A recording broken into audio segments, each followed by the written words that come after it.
And we are live. Hey everyone, my name is Prince, and welcome back to Black Ops 2 Zombies. For some reason I almost said Black Ops 6 then. That is not what we're playing. And I think we're all better off because of it.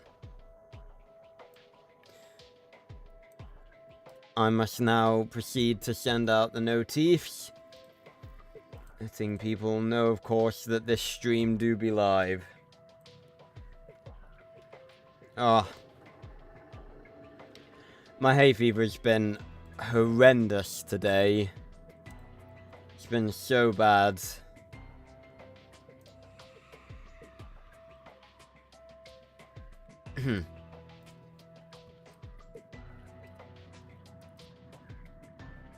But we are back once again, continuing our journey through, Black Ops 2 Zombies.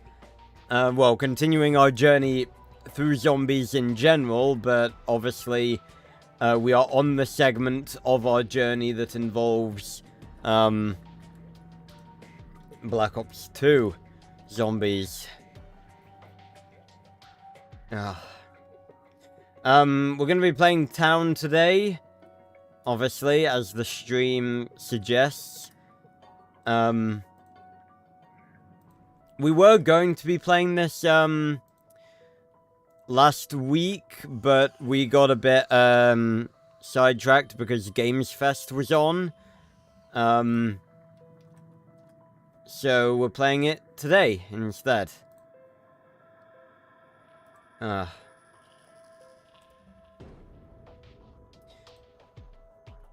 I will get to chat in a moment. Give me 2 seconds.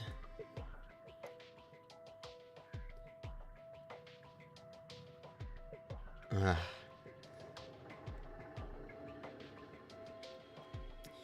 yeah, this should be a relatively,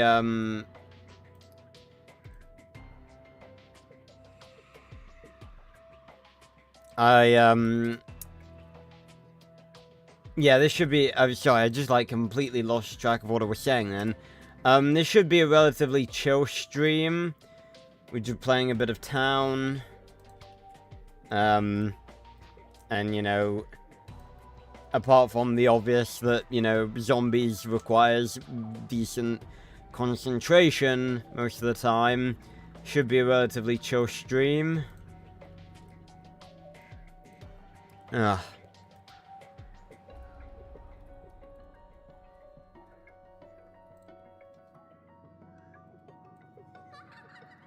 And there we go.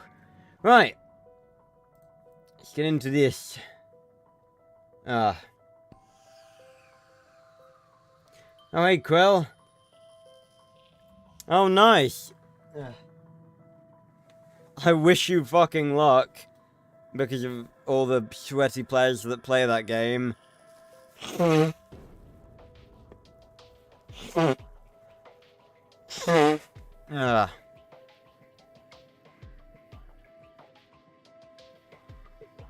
That's gonna be a regular occurrence within this stream, unfortunately. Because I am a... I'm a hay fever riddled fuck.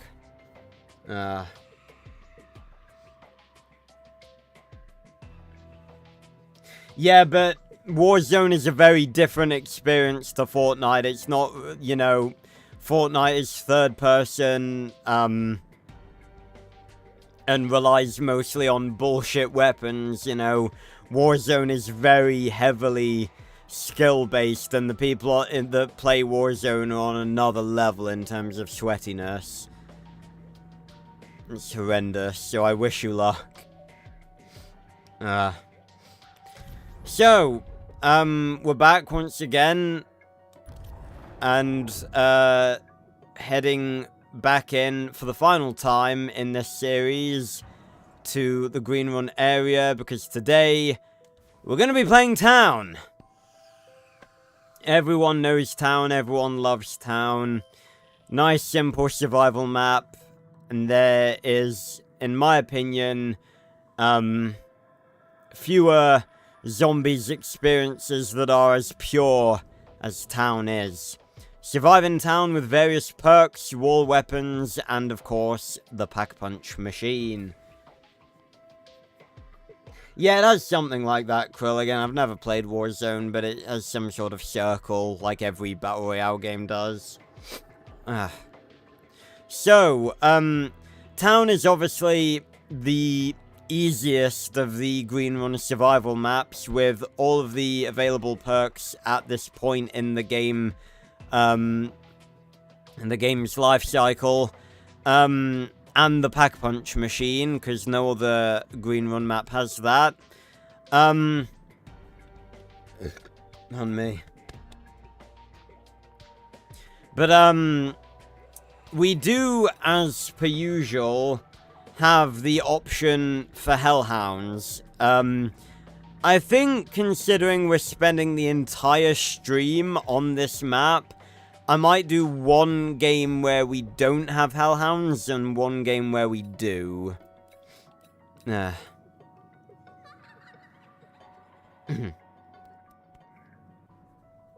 Nick. Yeah, I don't usually collab with, like, just random, YouTubers, Krill. Unless we have something in common, or, like, similar in, sub size or whatever. Just because there's not really any point to it.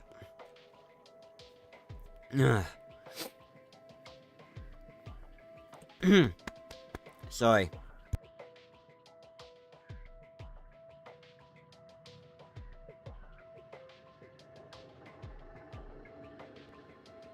Sorry, my sinuses are all blocked up. You know, you really don't appreciate how nice it is to be able to breathe regularly until you can't do it. I always say this. This is why I hate summer. Well, I don't. What do you mean mostly chill? I mean, I guess. Yeah, you know, I'm a friendly guy. But yeah, and the thing is, I've learned this as well, like, collaborations on, you know, they don't always work. You have to have, people have to, like, work with one another, because I've done collaborations, before with people where it's just like, they haven't worked very well just because we're not really similar-ish people in terms of, like, the sort of stuff we enjoy. I am not a mostly chill person when it comes to rage. Have you seen, like, any of the live streams I've done recently? Like, last week I lost my fucking mind playing Super Mario Bros. 3. That was the most torturous stream I think I've ever done. I am not a mostly chill person when it comes to rage-inducing stuff. I get angry, like, really, really easily. But, yeah, I don't think there's anything else for me to say. We're gonna get into this, we're gonna have a fun time, we're gonna play town. So let's do this.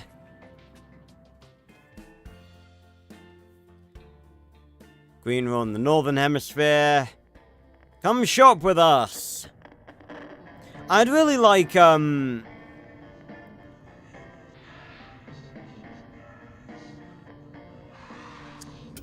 tell you what I'd really like. Oh. Welcome back to town, ladies and gentlemen.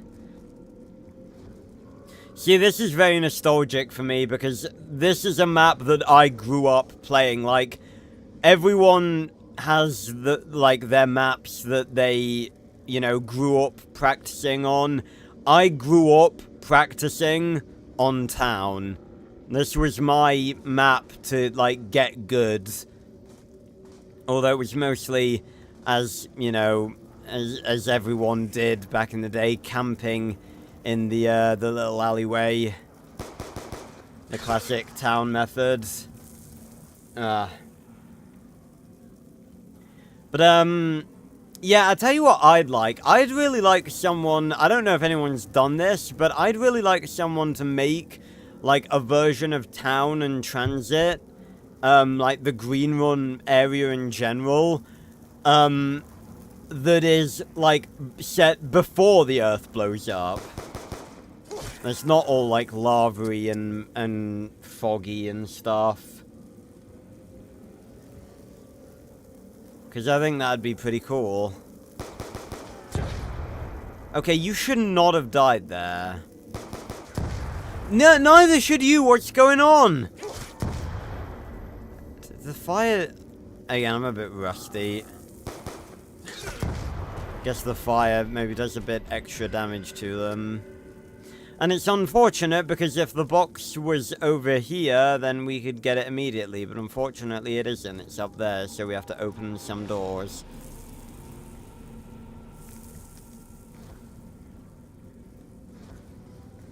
Yeah, I mean, Nuketown's, a lot of people will say that Nuketown's overrated. I personally don't think it. I think it deserves the love that it gets. Like, it's a very simple map. It's fun. And I think it holds up after all these years as still being good.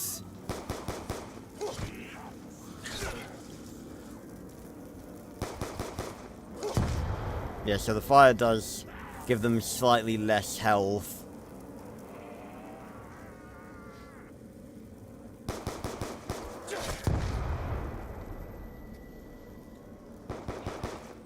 Bollocks.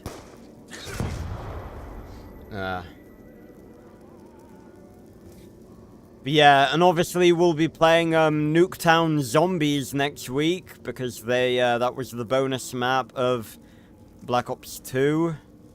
Looking forward to that, to be honest. Again, amazing how a bonus map, a tiny bonus map in Black Ops 2 had more atmosphere than Liberty Falls did. But then again, a pile of actual dog shit has more atmosphere than Liberty Falls does. Oh, and a max ammo for our troubles. How kind of Richtofen. No, it's not Richtofen, it's Dr. Monty. Oh, excuse me. But yeah, looking forward to playing Nuketown next week. Nuketown Zombos. Right. Single door. Galvanuckles are here. Oh god. And an insta. It's actually kind of useful. Oh, hi. Yeah, I forgot they dropped down from down here. Or up there, sorry. Come on, lads and lasses. I haven't got all day here. Dush. Dush. Dush. Dush. Oh god. Bam. Right. Bam. Bam.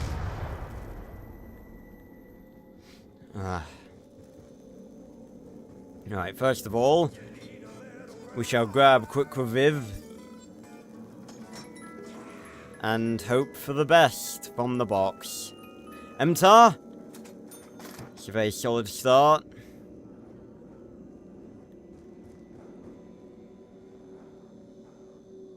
Very creepy painting of a pair of ears.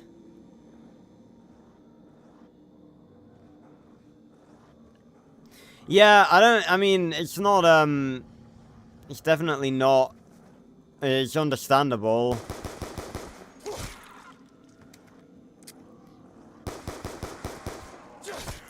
I feel like maybe they're less creepy on the zombies mode, just because, like, you've already got regular zombies, so it's, like, you know, less creepy, because there's already a bunch more, like, creepy stuff in the map.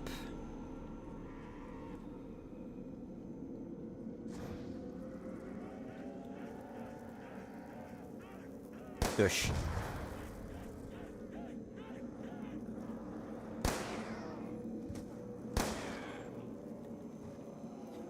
So yeah, this is town, you know, we're just surviving. Now, I kind of have high hopes for my attempts on this map. I'm actually going to turn the audio down a little bit, because I think it's a bit loud. I think that's a bit better.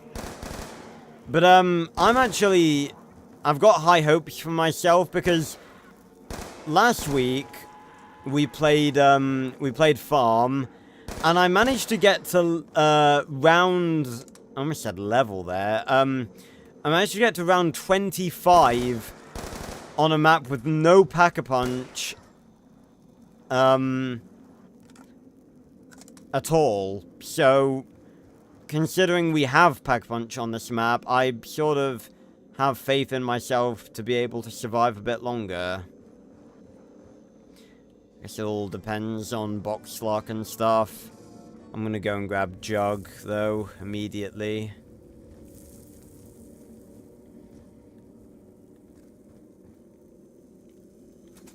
I'm not gonna go for the camping strategy, because I feel like I'm better at zombies now, and I can train, like, in this area. So I think I'm gonna go quick revive Jug, double tap stamina up, which back in the day would have been, my younger self would have been like, what? Not using speed cola? What the fuck are you on about? But if I'm going to be training, then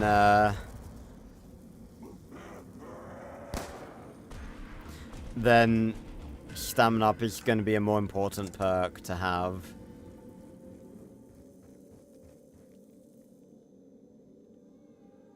But yeah, it'd be really interesting to see like what this place would have looked like, you know, before everything went to hell.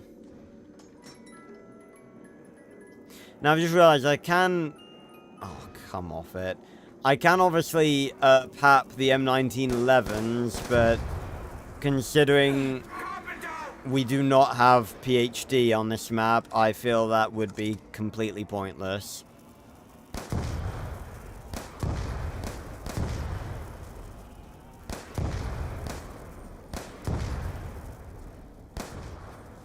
Who needs a sniper when you got this thing?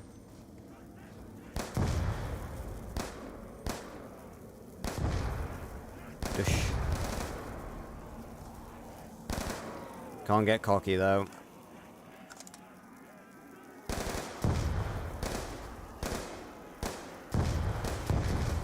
Jesus, got like a chain effect. I don't remember that happening. Not complaining, though. Well, I kind of am complaining at this early round, because I don't want them to die quickly. I want to try and get as many points from them as I possibly can. Type 25, I'll take it. Obviously looking for the, ooh! I'll definitely take monkeys. Obviously looking for the ray gun or the Mark II. I will take the Galil.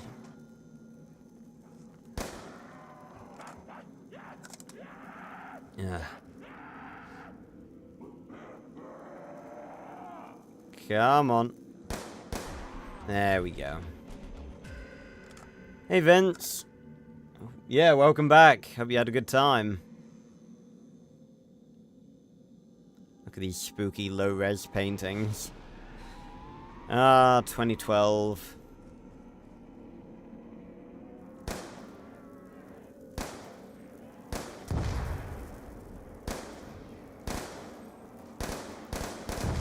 I'm gonna sneeze.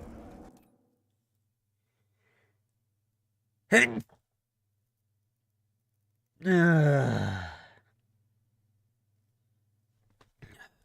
me.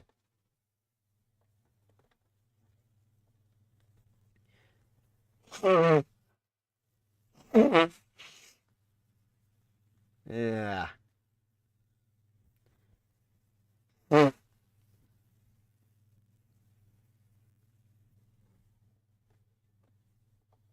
Yeah, having low-res paintings in your house, that would be funny.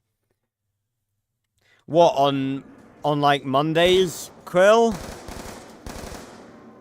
Whenabouts? Because like all the other... Oh god, hello. I didn't want to get that. It's a lot of wasted points. Ugh.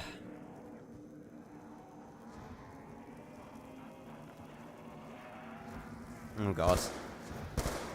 I'm starting to get a bit angsty now. What game next live stream? My schedule is like is both it's why everyone you gotta be in the well, my schedule is on my I post it on my channel both on my channel community section and in the Discord every week. It's game night tomorrow. We're playing Splitgate 2, trying it out, seeing how it is. But yeah, that's why you gotta join the Discord, cause then you'll be pinged with my stream schedule, and instead of hoping YouTube recommends you my post, because it doesn't always, obviously.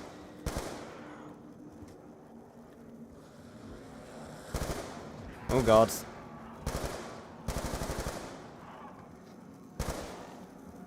Oh god. Ah.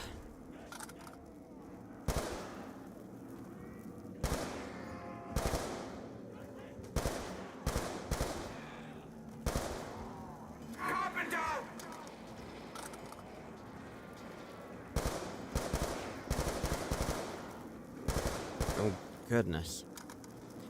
5k points already.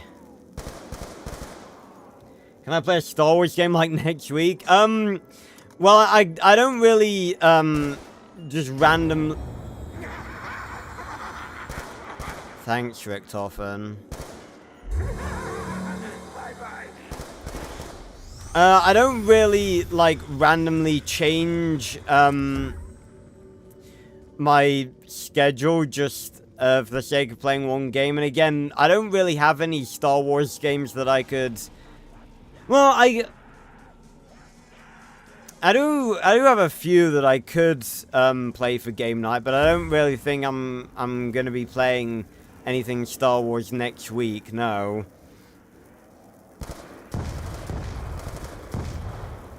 Again, I've got plenty of Star Wars stuff planned for the future, but no, not just like right now. I said I wasn't gonna do this camping tactic, but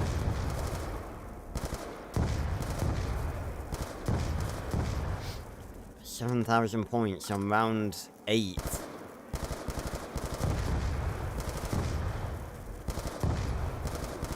Oh god. Oh god. Gone a little bit hectic in here. Right, Oosh. How did that only get me 50 points?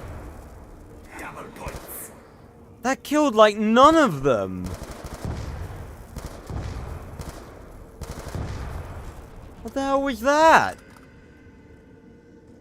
But yeah, as I've been discussing, I may as well announce it now because, you know, why not? But, I'm actually going to be stopping the Monday live streams, for now, for something that will, mainly due to something that will be explained in tomorrow's video. Let me grab stamina up. And now we're a speedy motherfucker. At least we would be if my guy would actually run when I told him to.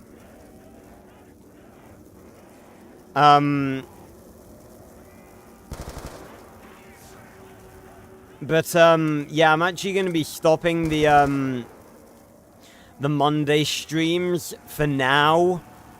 Not permanently. They will pick back up again, I think.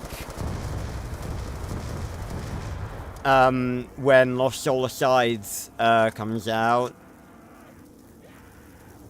But as I've been discussing on stream for ages, I'm gonna be playing Lost Soul Aside when that comes out. Then after that, I'm gonna be playing both the Force Unleashed games, and then I'm gonna be starting, like, basically an infinitely long playthrough on Star Wars The Old Republic, which is gonna be very exciting.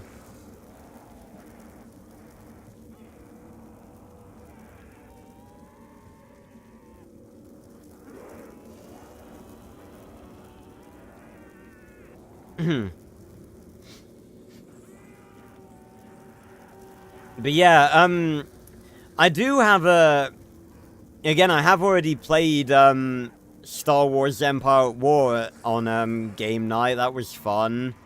And I definitely want to play the Revenge of the Sith game at some point, and I will do that for game night. Pardon me.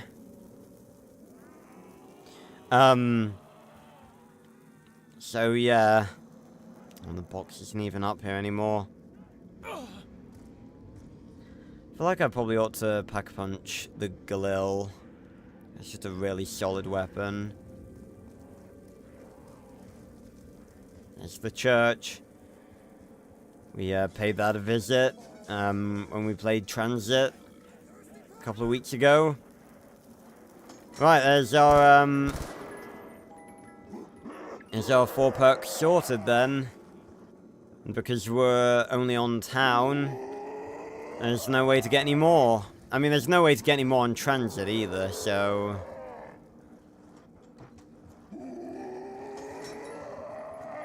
Ah.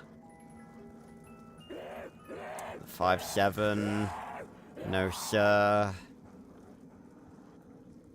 What's my favorite game of all time? I honestly don't think I can decide that. It's like when people ask me questions like that, I don't usually have a solid answer, because it's like I don't really think I have a favorite game or like a favorite movie or anything. Because I just have a bunch of movies and games that I like a lot. I like different games for different reasons and based on like different moods I'm in and different you know, different like depending on what I want to be playing and like the style of game I want to play. You know, I'm obviously a massive fan of Minecraft. I love COD Zombies. Modded Skyrim. Specifically modded Skyrim. I absolutely adore. State of Decay 2. Love that to pieces. Gmod. Sunk so many hours into that. Spore as well.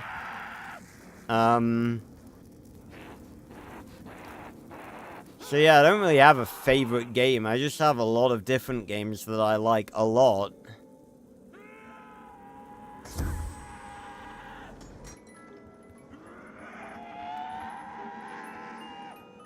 What is that? The... Oh, no. The gun that shall not be named. We don't even want to look at that.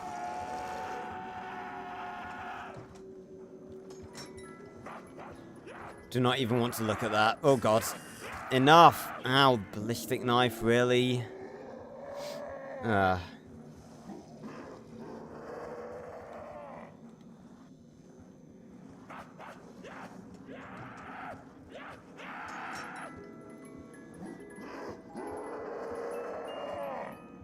damn it, just give me the fucking MAA1 again. Yeah. How could you use a cheat that made it so you couldn't play? If you've got mods, then Should have all the cheats you need. Oh, one off the ray gun. I think I'm gonna rock the Galil and the ray gun. I'll definitely swap it out if I get the Mark II. Would be good if Mule Kick was on this map. There we go. Ray gun has been gotten.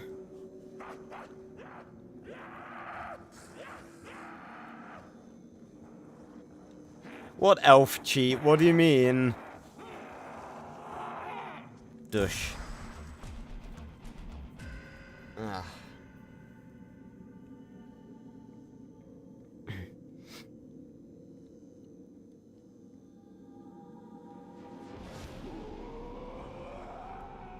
Okay, well that's not game breaking. Just do like a cheat. Well, first of all, like you definitely should have saved before doing that. And second of all, just like do the cheat to turn yourself back to the species that you were. I mean, that probably wouldn't keep your progression. So yeah, you just should have had a save that was before you did that.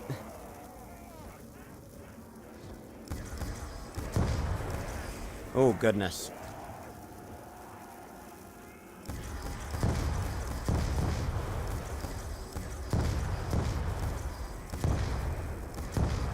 Ray gun with immediate double tap is crazy.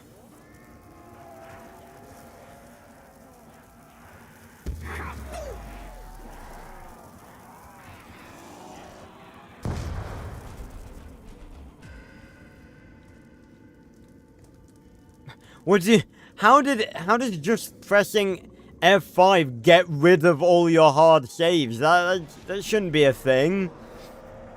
What whack-ass controls did you have set up?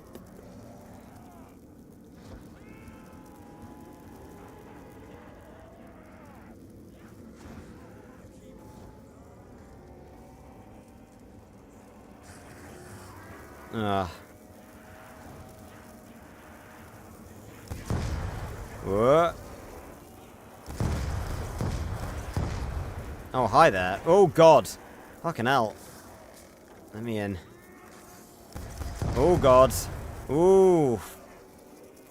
Yikes. Oh, yikes. Oh, yikes. That was very close.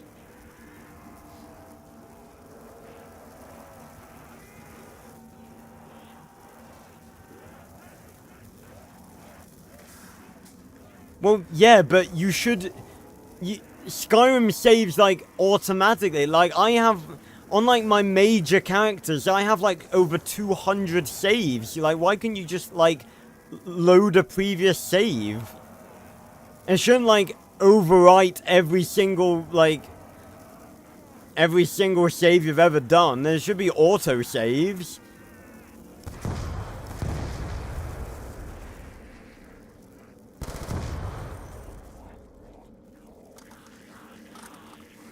What?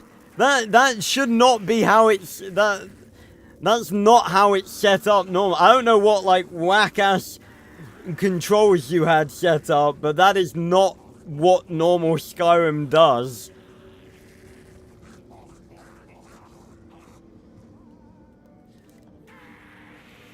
There shouldn't, by default, be any button press that overwrites every other save you've ever had on that character.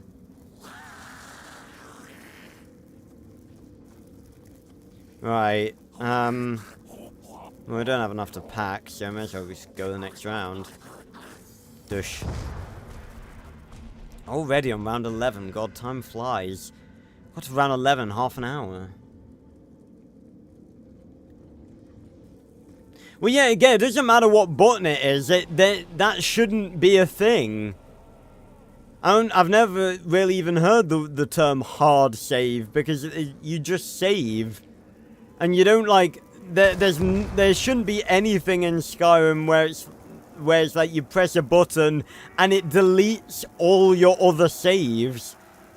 And so you only have the one that you just did. That's ridiculous. That's, like, not how Skyrim works at all. Alright, we got a max ammo. Time to waste a bunch of ammo.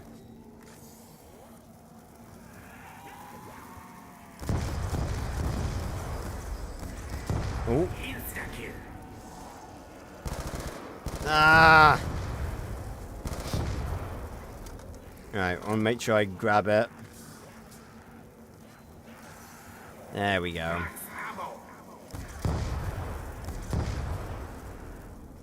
Ah. Well, yeah, that's just a manual save, but that doesn't delete every other manual save you've ever done, unless you actually like overwrite it yourself. But just doing a manual save doesn't delete all other manual saves. It's not how it works, especially if you had a button set up to do that, because it'd be impossible to have a button set up to override your previous manual save, because it wouldn't be able to tell what your previous manual save was because of the autosaves. So it just would have created a new manual save. So yeah, I have no idea what the fuck you did. Because that's really not how the save system works in Skyrim.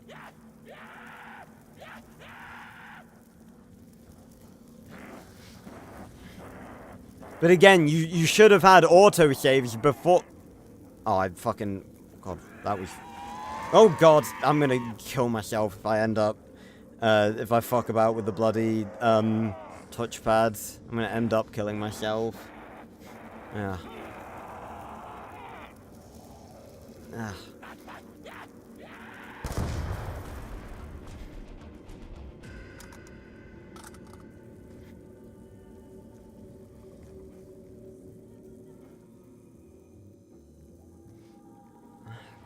Wasn't this pool table, like, here in, transit? I can't remember. I feel like it might have been. I'm not sure. Maybe I'm just confusing it because this one's here. Oh, God. Well, if you had both, you should have, like, had previous saves to go back to. Again, there shouldn't be... Like, there shouldn't be a button that deletes all your previous saves. That's, like, not a thing by default.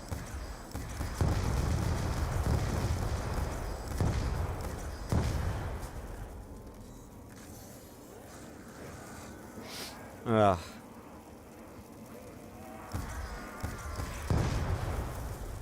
See, the only thing you've got to be careful of... No, don't crouch! I meant to jump. The only thing you've got to be careful of when you're training like this is the fucking, explosions.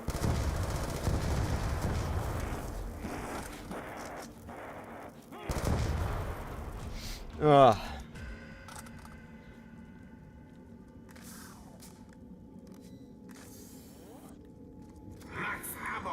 You know, I didn't really realize up until pretty recently that, Speed Cola really isn't that necessary of a perk. I always, like, sort of saw it as being, but it really isn't. I'm doing pretty good without it.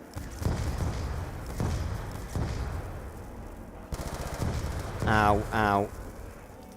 God, man, the zombies in, like, the early games, they're just ruthless. They take no fucking prisoners. No! Friggin' hell. If I'd have taken, like, one more bit of lava damage, I would have been fucked just then. Oh, God. Ah! Yikes, yikes.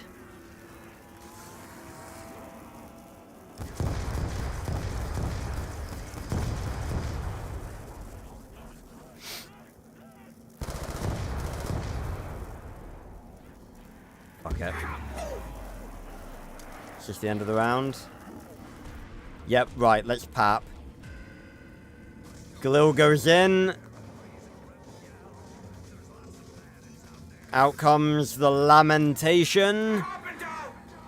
Ray gun goes in. Quickly, quickly, quickly, and look at that effect. And out comes Porter's X2 ray gun. Oh look everyone, it's the ray gun made by Porter. I'm the COD Zombies wiki. Out of context, that's pretty, sounds pretty weird. But now, we fire explosive tomatoes. Bam. Oh, nice, and it actually is stronger. Ugh.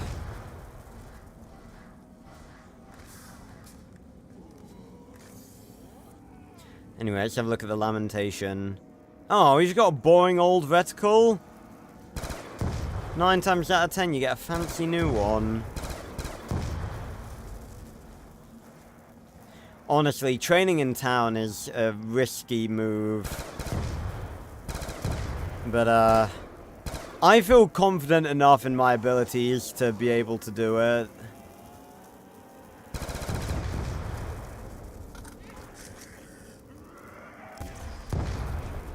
It's round 15 done.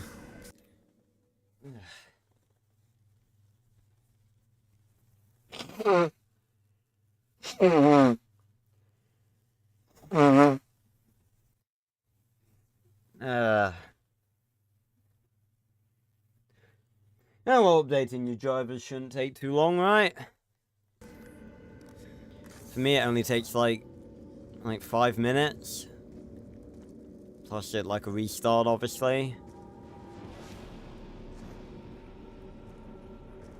Although it was really funny though, because I have like a Nvidia driver, obviously, and I didn't realize that it's like, I have like Driver Easy, like the software that automatically like downloads updates for your drivers and installs them and stuff, so you don't have to fuck about with all the complex shit. And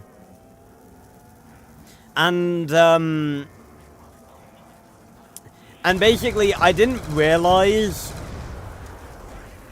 that, Driver Easy hadn't been updating like my graphics driver as part of that, and there started to be like graphical errors on like appearing on my monitor, and that was what caused me to realize, like, holy shit, I legit like haven't updated my graphics driver in like forever.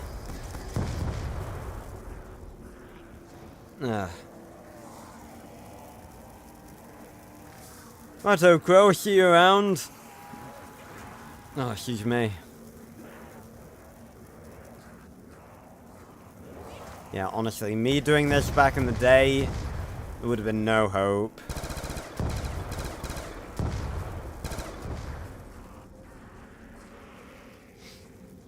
So now that we've got 2 packed weapons, really the only thing we can do is, spin for the Mark II. I'll obviously replace the Lamentation if we get it. Not that it's likely, because on Black Ops 2 it's like less than a % chance of getting it.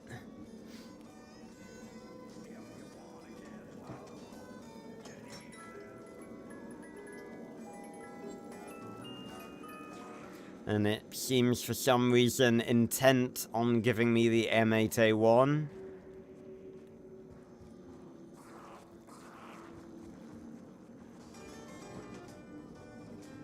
Oh, the quick revive jingle is gonna get on my nerves, because it's just gonna keep playing on repeat. If you wanna get up.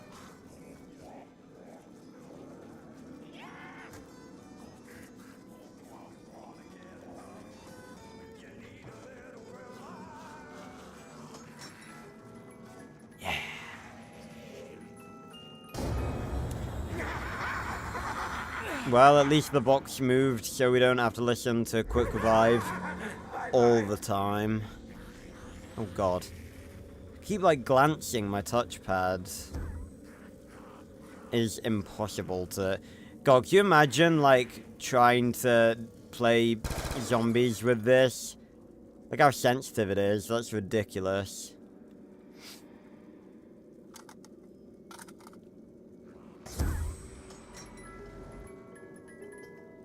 Weird that the Lamentation doesn't have... I'm not going to take them. I don't think I'm going to stick with the monkeys.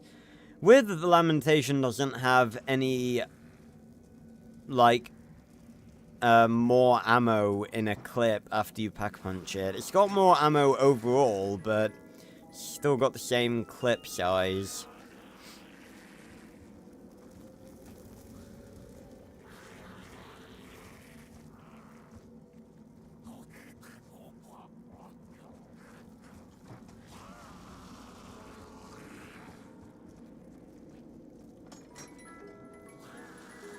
God, the church is bloody creepy.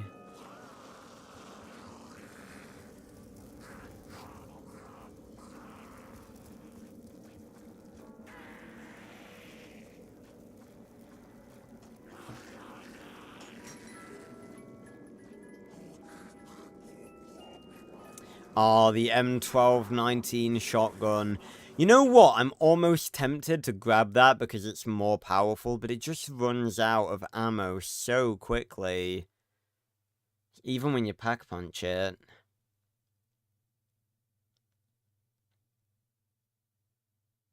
You know what? Considering we're trying to just kill zombies, I'm gonna grab it.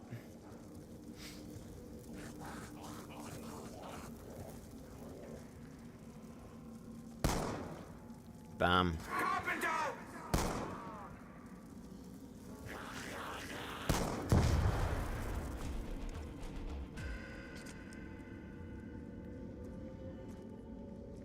What a classic Black Ops 2 gun.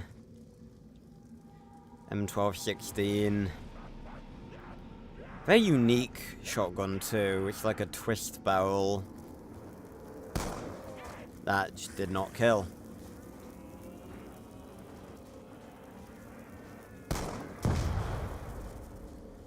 You can still get headshots with a shotgun.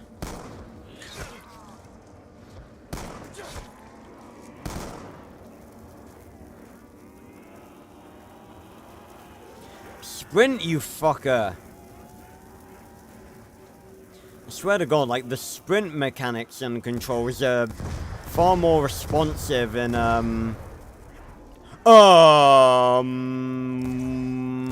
what just happened there?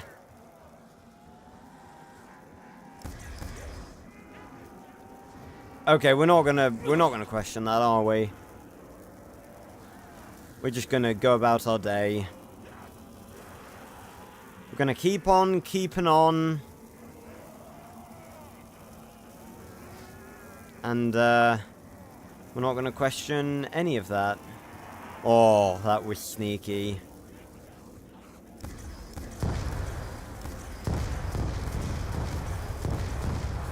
Again, you gotta be sparing with your ray gun shots.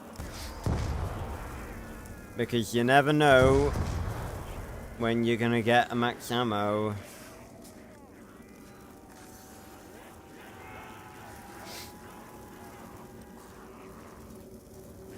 I do like the Black Ops 2, like, default pack punch camo. Ah, speaking of which.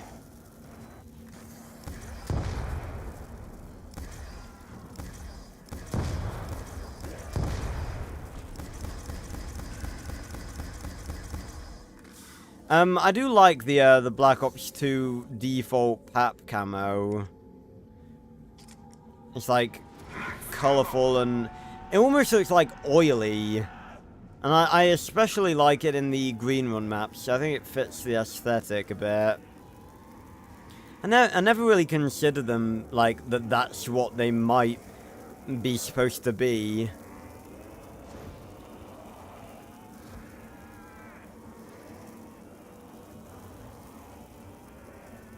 That wasn't good English. I was like running that sentence through over in my head.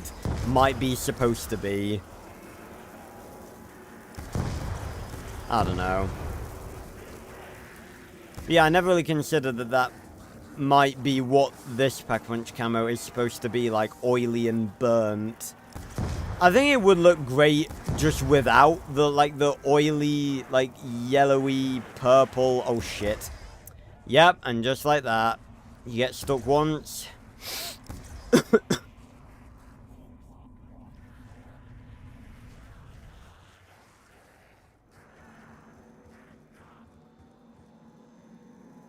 Luckily, they can't jump up here.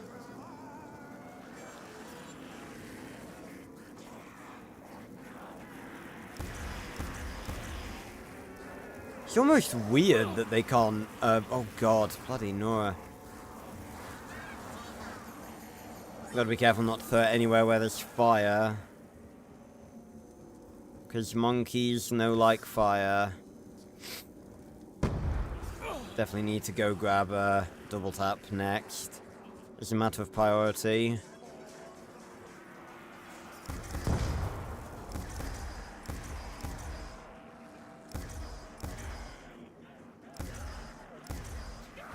Can you not, like, randomly fire on your own hitbox? That would be really, really helpful.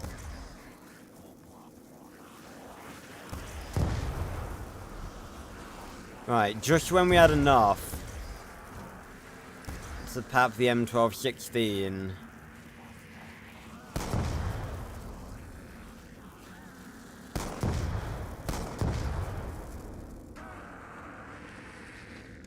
Just my luck.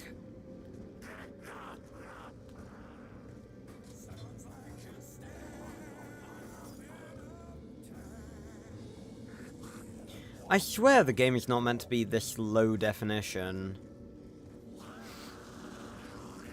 I have no idea why, or what's going on. But I have this turned up as high as I can.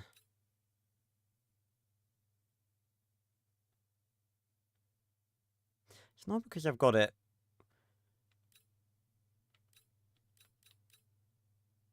like not full screen, is it?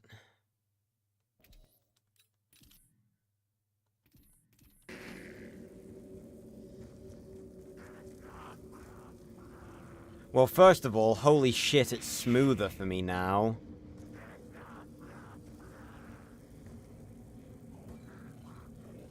I still think it's as low res as before.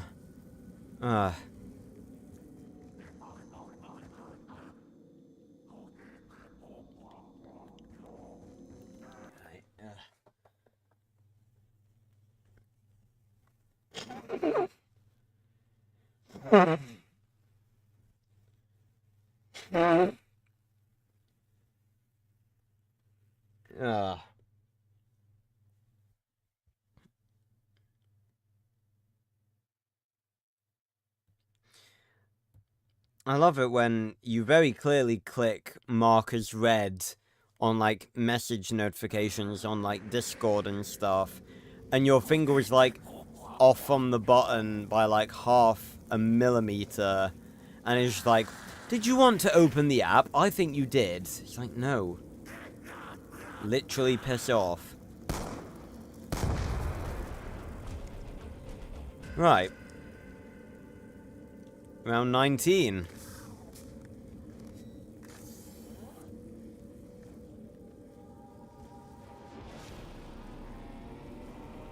I think I was gonna say, like, you know, I think I'm struggling actually a bit more on town.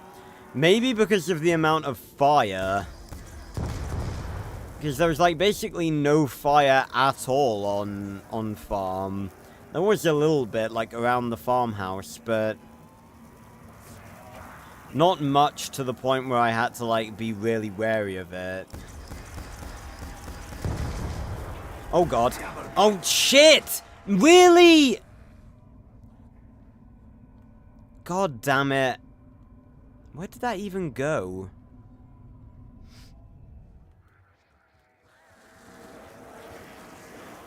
Well, I feel like I'm rather fucked right now.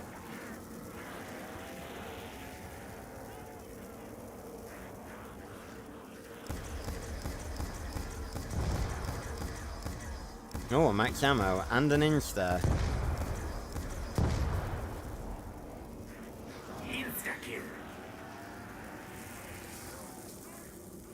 Reload.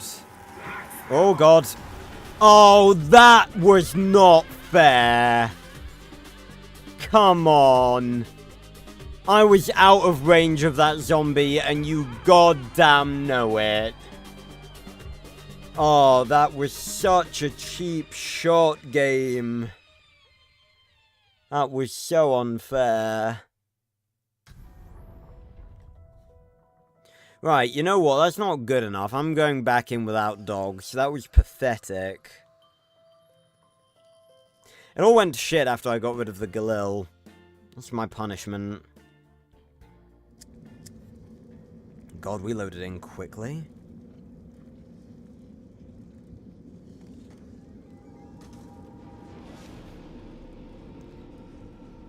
I ought to try and do, like, the touchpad challenge. See if I can, so shaky. See if I can play zombies with, the touchpad instead. Instead of the regular joystick.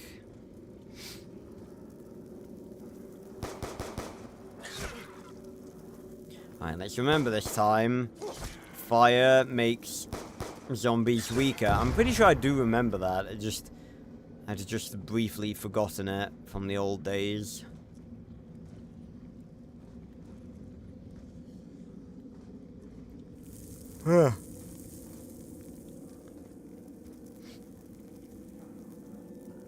Also, isn't this, like, practically what being in Wales is like? Like, everything's dark and gloomy and shit and on fire.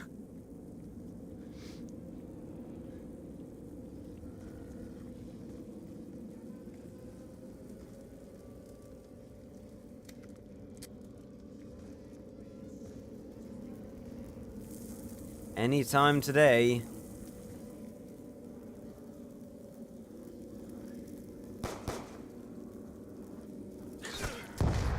You know, I sort of see what people were talking about in terms of wanting PhD back.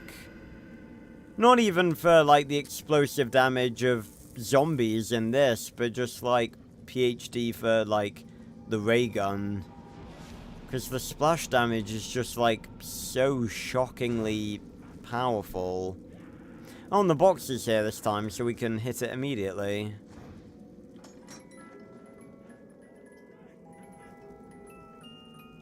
Time 25. Decent start, not much ammo, but strong.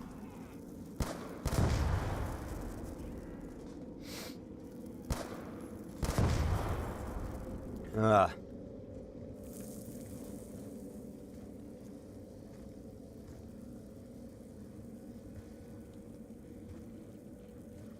Again, it's when maps are built like this that I really wish we could have just like a free roam mode.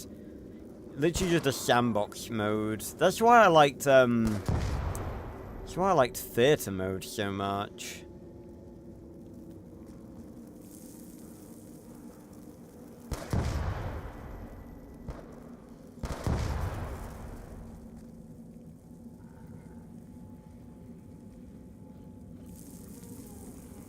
Where's the last zombie? Oh, there you are.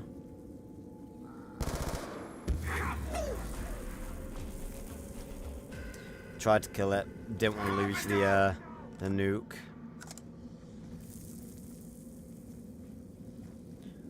Well, let me open up here and get quick revive. Because you never feel exactly safe until you've got quick revive.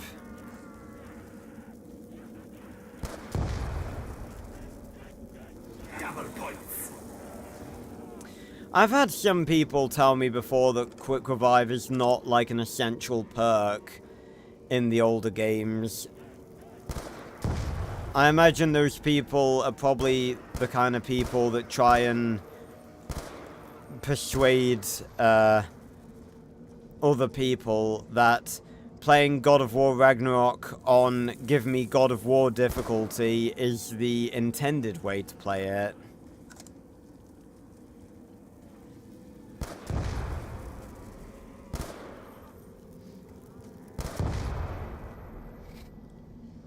Needless to say, those people are incorrect.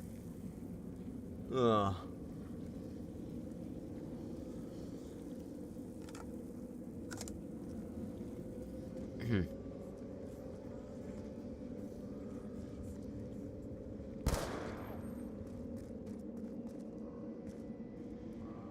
Yeah, like, looking at this map, I always wanted to, like, go outside, like, out of bounds, and just, like, explore the map.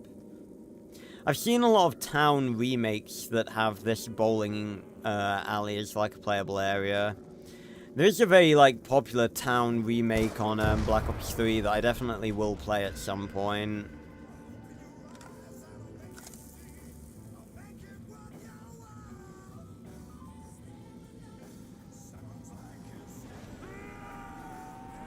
Just vibing. I'm gonna say you're gonna be a runner, so I'll kill you immediately. Ah. Useful. Oh. Piss right off.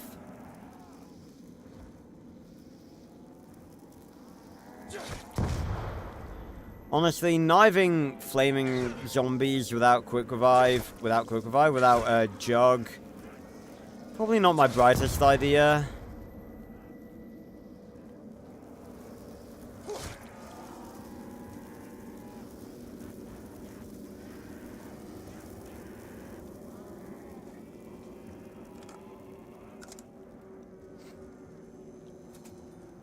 Speaking of which, jug is now ours.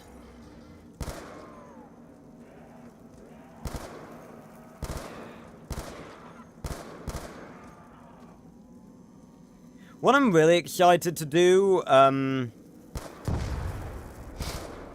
is, once I've finished this series, again, it's gonna be a long time.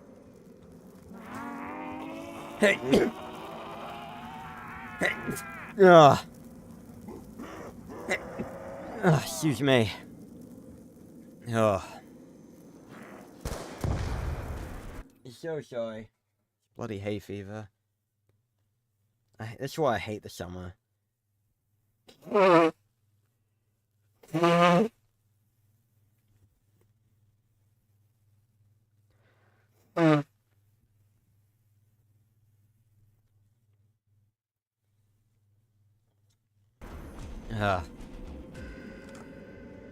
But, what I'm looking forward to is ranking every map throughout Zombies history, because there are some that I can't rank, obviously, just because I've never played them. And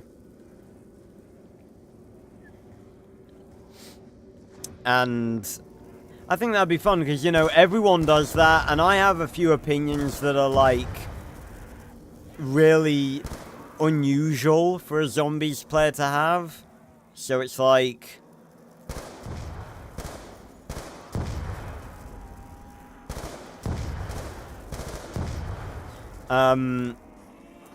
I'm interested to see, like, the sort of stuff I end up saying when I actually get round to doing that.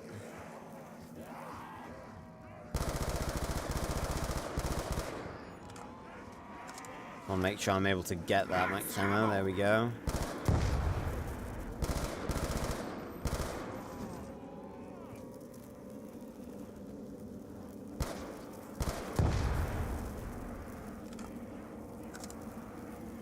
Right, I definitely need a better weapon than the Type 100, so I'm gonna go hit the box once more.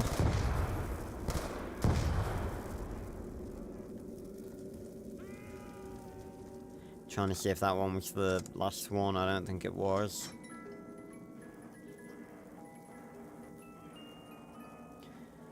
Got it back again.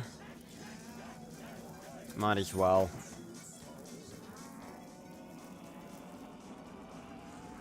Yeah, there's another one, but as soon as I kill this one, it's gonna start running.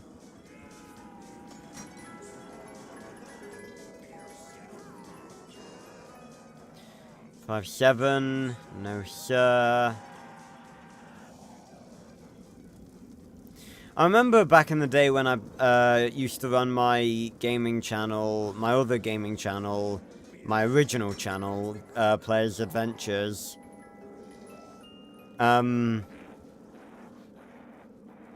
I proposed I do a challenge called the Bookstore Challenge, where I just, like, hang out in here and try and survive for as long as possible.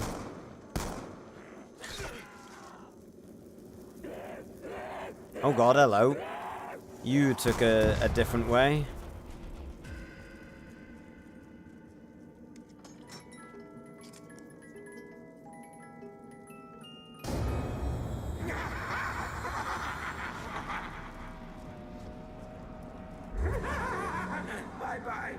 You know, I sort of realized only this this stream that I think the actual, like, dun sound effect of the box, of, like, the teddy bear coming up is actually, well, actually, I was gonna say different from the one, like, in Black Ops 1 and, Black Ops 2, but that, like, dun, is that even in the previous maps? I can't even remember. No, don't reload.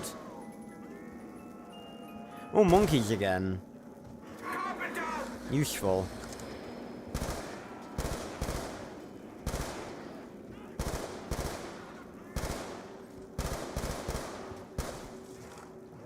I was not watching my ammo.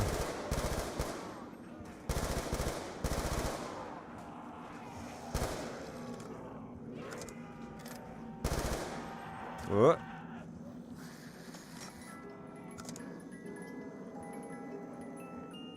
Ooh, the hammer. Now that is a better weapon. Crazy recoil, but definitely better for this map.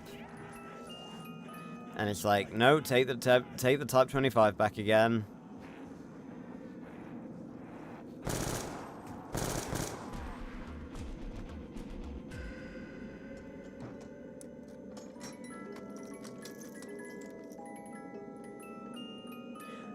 And that is even better.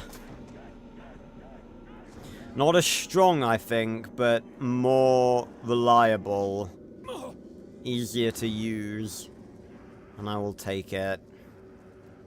Now we definitely need speed cola.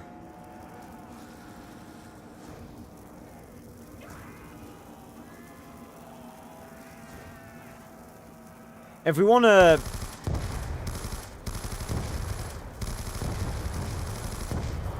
If we want to survive for as long as we can, we definitely need double tap. It's just like whether I get speed cola or stamina up.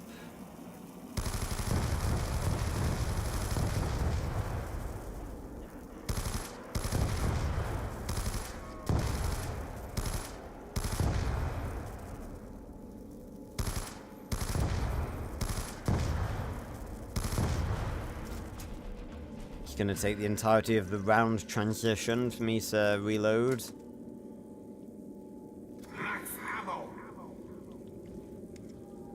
Of course I hadn't reloaded this. Perfect.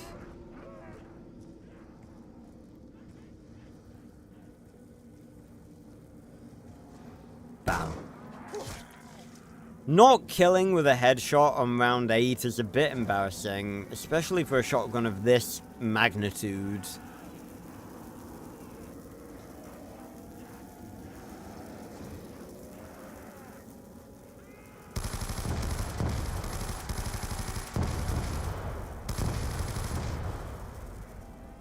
I'm also not a fan of, the zombies still not having perfect, like, movement trails and stuff. Like, they randomly walk to the side away from you.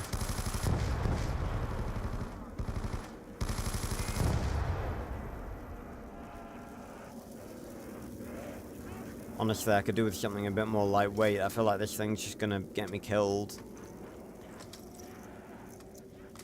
Ideal setup on town is literally just the ray gun and the Mark II.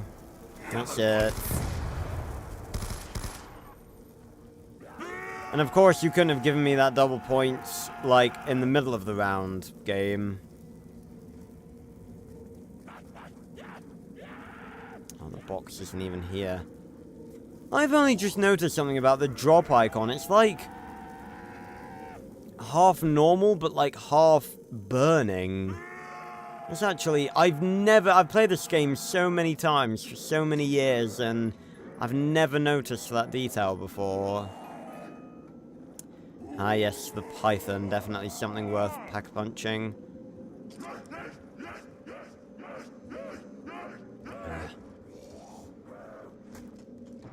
Please don't do that.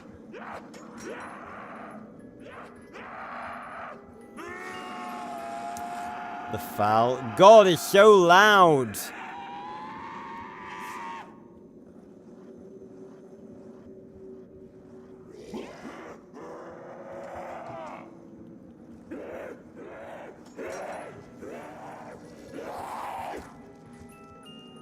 Okay, I got the glow back. You know what? I'm actually gonna exchange that for the RPD.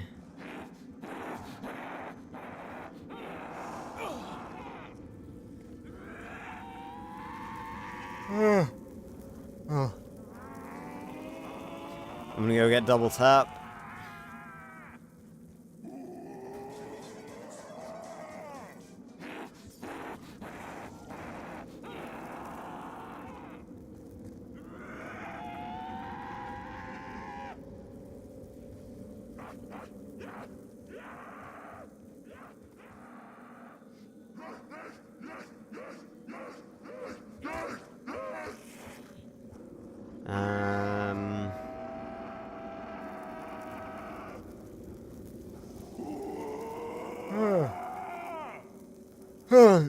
Nah.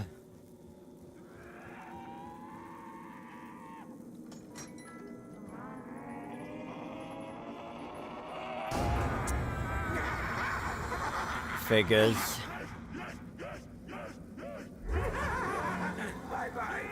Just to make the point, everyone, it is 29 degrees in my room right now.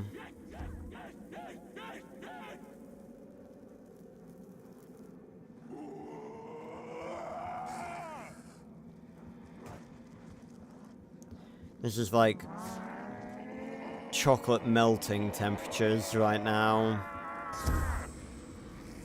Which is kind of nice, because you guys know that, like, melted chocolate is actually a nice stream snack of mine. Eaten it in the past.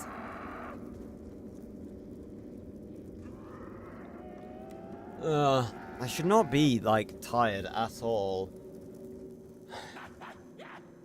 I'm actually, like, improving my sleep schedule. And I got way more sleep last night than necessary.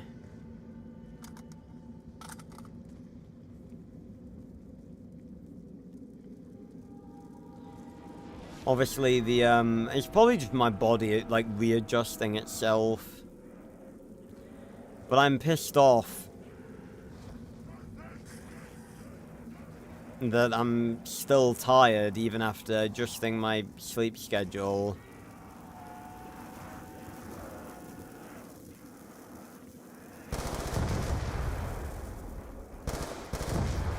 I suppose, you know, there's always a part of yourself that wishes for an immediate fix with this sort of stuff when you actually, like, put the effort in.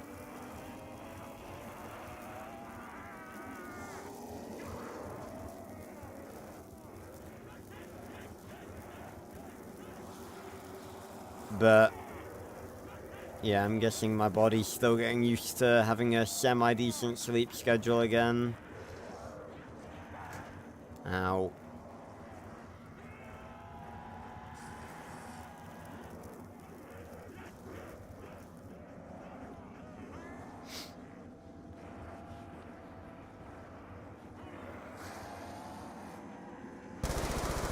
Ah.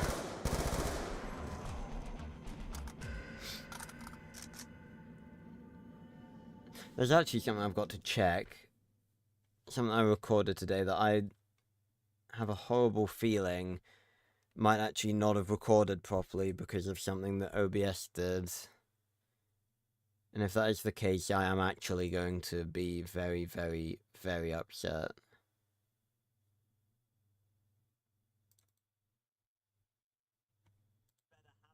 Okay, it actually has recorded. Okay, that's good. Okay, I just had to check that.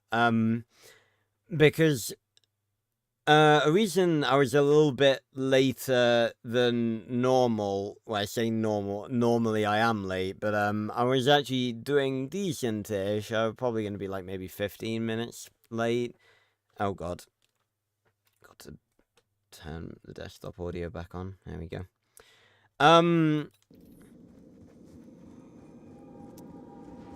But yeah,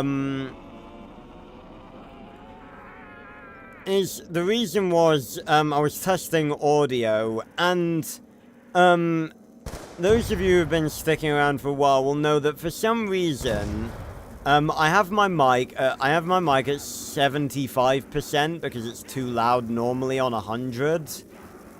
And I don't like messing with OBS settings, so, like, if I can leave OBS as is, and just change, like, exterior settings, then, you know, that's preferable.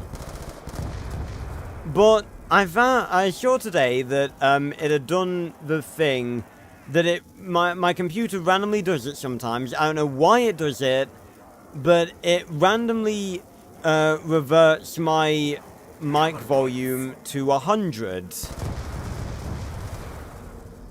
And that makes it far, far, far too loud. And I discovered that not only had it,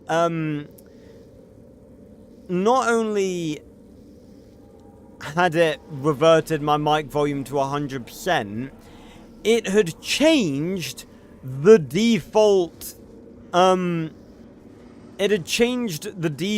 mic device. So it was my headset's mic. So when I was changing it, it wasn't changing my actual mic volume because it was detecting, like, it had chosen the wrong mic device to be my main mic.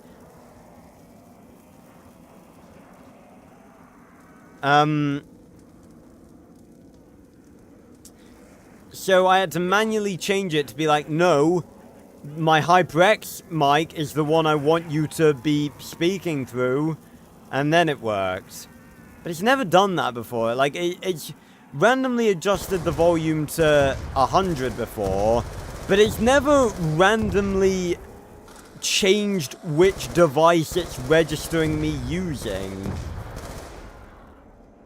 Oh, that's a max ammo.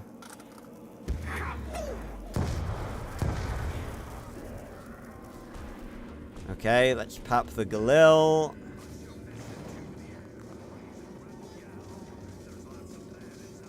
Got the Lamentation again. And the M1216. The Mesmerizer. Which doesn't have a reticle, unfortunately. We still got a boring old reticle for the Lamentation. What's going on here? But the Mesmerizer should be a bit of a safer bet for a powerful weapon. It's a lot less powerful than the ray gun, obviously, but should still do the job decently.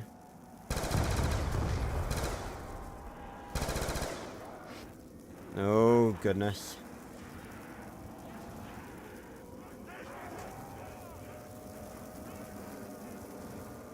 Hey, Jason. What do you mean, why this map? Let me drill it into your head for about the 17 millionth time, Jason. This series is going through every map. That is why I am playing, funnily enough, every map. Jason is a good friend of mine, that's why I'm allowed to bully him. He's not just a random viewer that I'm kicking the shit out of. God, that round went quick. Yeah, I'm definitely gonna grab stamina up. Ah.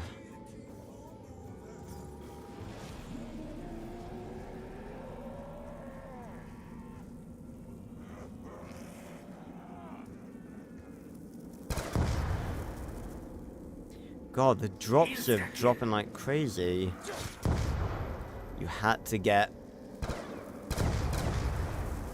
You had to set on fire just as I went into knife you, didn't you?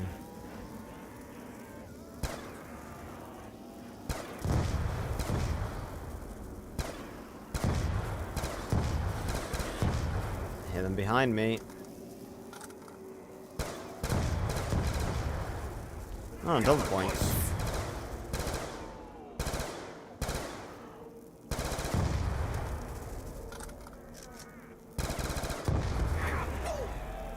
Yeah, we're just sort of trying to get through the rounds now, so may as well get the nukes whenever we can. Definitely want to try and beat round 25 with farm, because if I can survive longer on farm than I can on town, there's something wrong there. And again, I might as well keep hitting the box for the sake of potentially getting either of the ray guns.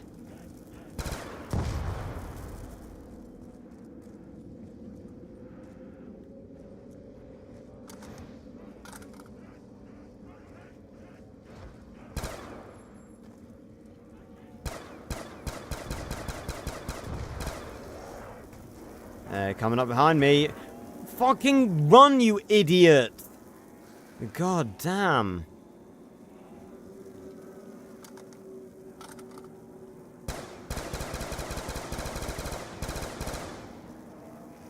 I say, I'm not, it's the one thing about Black Ops 2 that I'm not gonna miss. My character actually... Oh god. Oh, my nose. My character actually running when I tell them to. Run!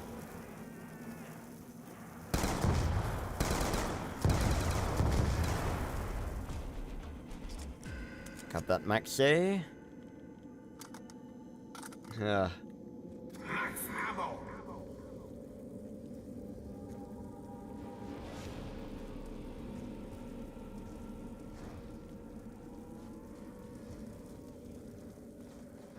And we'll give it a hit.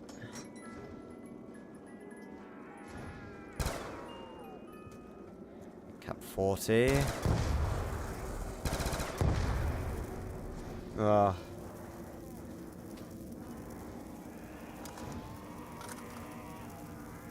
Jason, I swear to God, if you gotta stop calling them COD 6 and COD 7. They are not COD 7. COD 7 was like 20 years ago.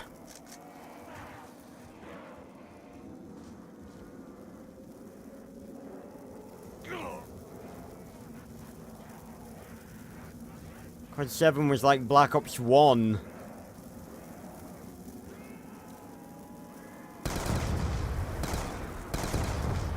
See, this thing isn't even that good. I'm trying to use it as a fucking ray gun replacement. It's not even that good.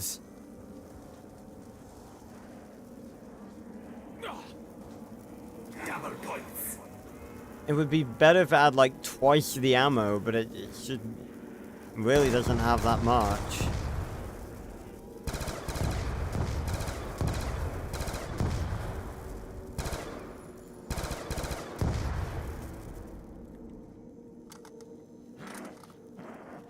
Yeah, I'm with you though. Like, I defended Black Ops 6 because it should have been good.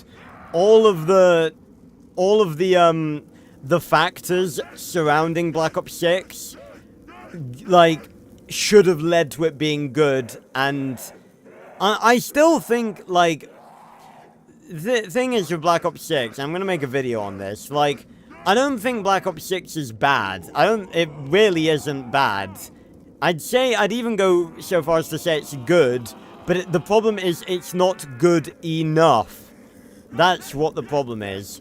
But that had like 4 years of development. How in God's green earth they expect us to believe that Black Ops 7 is going to be good when it's not even gonna have had a year of development? I have no idea. But, like, even I won't defend them doing this, because this is just ridiculous.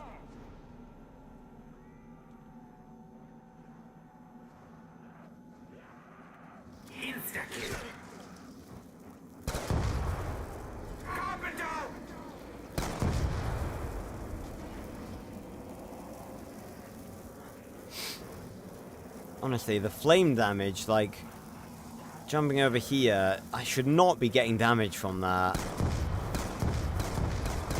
God, penetrate! The fucking shotgun and the fucking shells were just splashing off of it.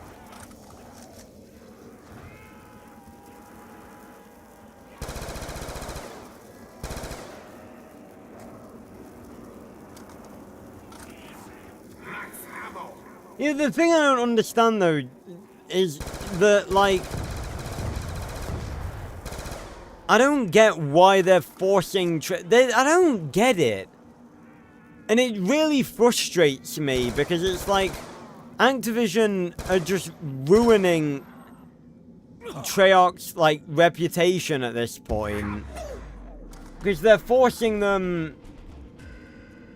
They're forcing them to make another game rushed. There are 2 other development studios working under Activision. Infinity Ward and Sledgehammer. What the fuck are they doing? What have they been doing for like the past year?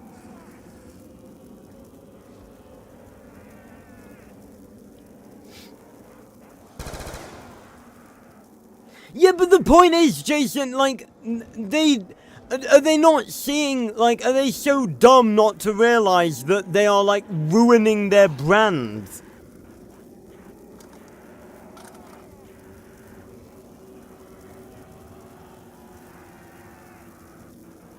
It's ridiculous. Like, you don't get... If they want to get money, then maybe build back some fucking brand trust.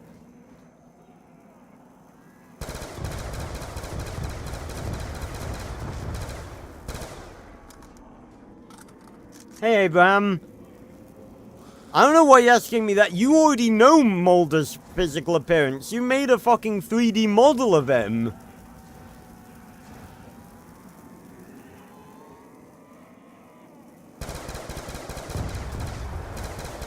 Oh god. Oh god, they're behind me.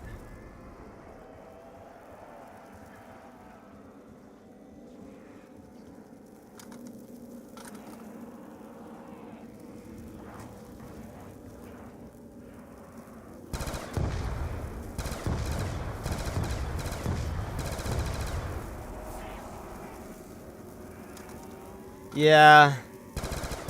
It sucks. I mean, I'll be buying it regardless because I'm a content creator that makes zombies content and it's gonna have zombies in it. But I can't... The only way I can conceive of it being good is if it's basically Black Ops 6 2. Like, if they basically take all the systems and, like, basically just make... like, Black Ops 7 DLC for Black Ops 6, basically. Just make it exactly the same, within the same, like, systems and engines and stuff. That's the only way I can see it being good. But even then, it's like, I don't know. Because I'm not even willing to be like, oh yeah, we'll wait and see. I mean, I am waiting to see more from it. But I'm not even waiting to call it bad. Because it's like, yes. Because it's like, what do they honestly expect? Oh, can't believe she's giving me that. After the ray gun too.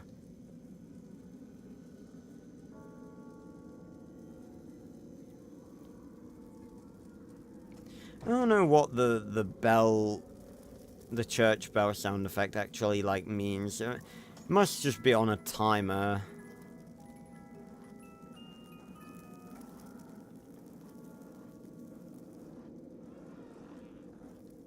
It's weird.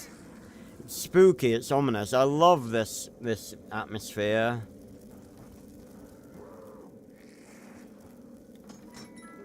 I'm gonna spend points trying to hit for the Mark II.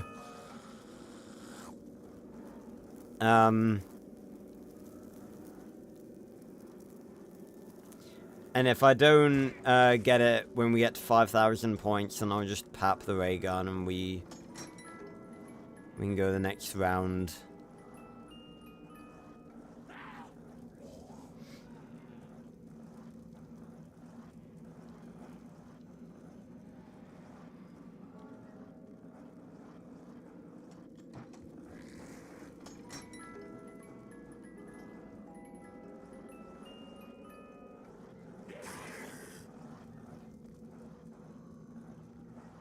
But yeah, Abraham, I'm not sure why you're asking what Mulder's physical appearance is when, like, you've literally made a 3D model of him before that I've said is pretty accurate. And as for his powers, you know, they're all in Arthur 5, and I can't really give you much more than what's in Arthur 5 without including, you know, spoilers and stuff. Oh, those two are inside each other.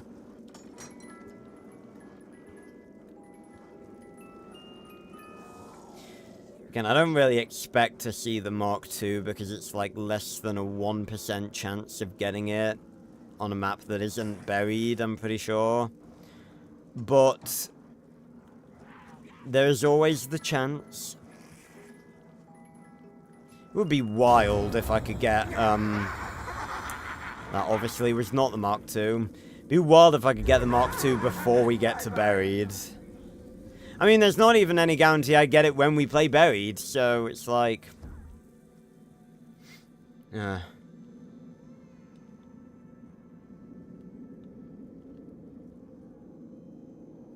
Abraham, you're in the Seven Kingdoms Discord, and I announce every time I upload a new chapter. You know I haven't finished it. It really wants me to take the hammer.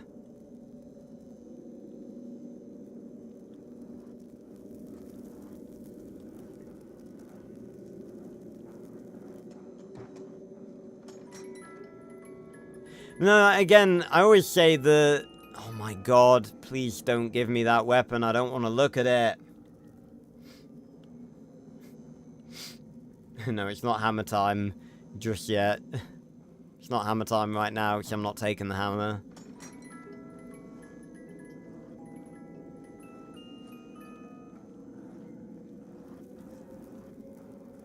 God, he took his time. But yeah, I've always said, I think just the problem is that, like, I've bled myself of, like, Arthur inspiration just for so long, because it was, like, all I did for so long.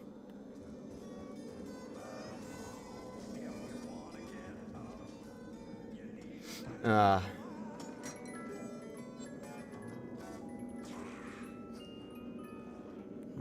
God, stop.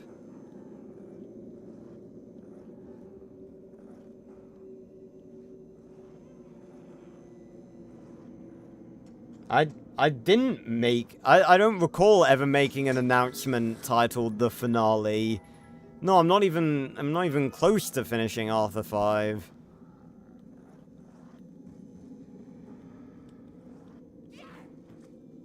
I don't know what announcement you're talking about. I don't recall ever making an announcement even, like, with that title. Oh, goodness gracious me. But yeah, I think it's just that I've, like, bled myself of Arthur inspiration for so long. And all of the irritation that came from the stuff to do with the channel sort of put me off it a little bit. I need to get back into it. I'm not sure how I'm going to be able to do that. I've just lost a lot of motivation to write Arthur 5. You know, I'm not gonna lie.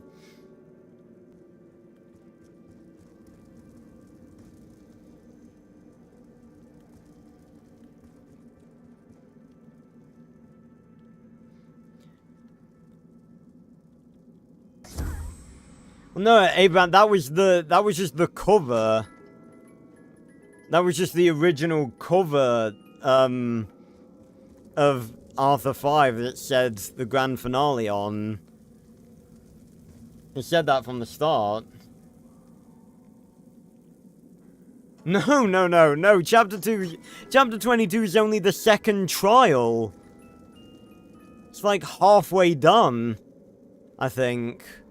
I'm trying to, like, plot it out. I feel like I wrote it down. I'm pretty certain I wrote down, like, how many chapters.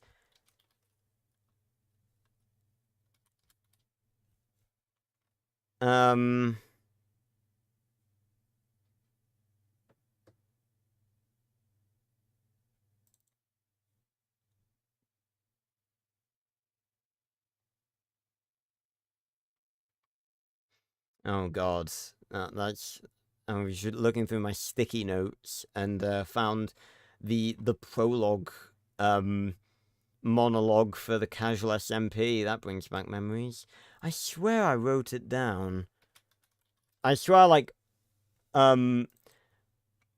planned out, because I was talking about it on stream at some point. I swear I'd, like, planned it out how many chapters I had left to write.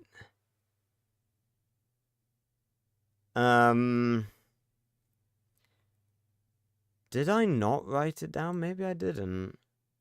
I could have sworn I wrote it down. God, my chair is squeaky. Let me have a quick look. Seeing as you've been so kind as to pop into one of these streams, Abraham, I will have a look, see if I did. And if not, I'll be able to tell you, so I can just work it out in my head. Because obviously I've had it planned out for fucking, you know, fucking forever. At this stage, years and years and years.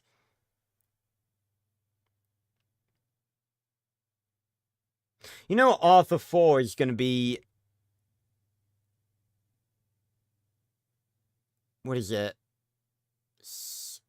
8 years old this September.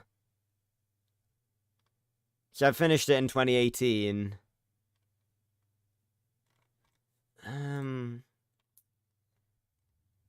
Let's see.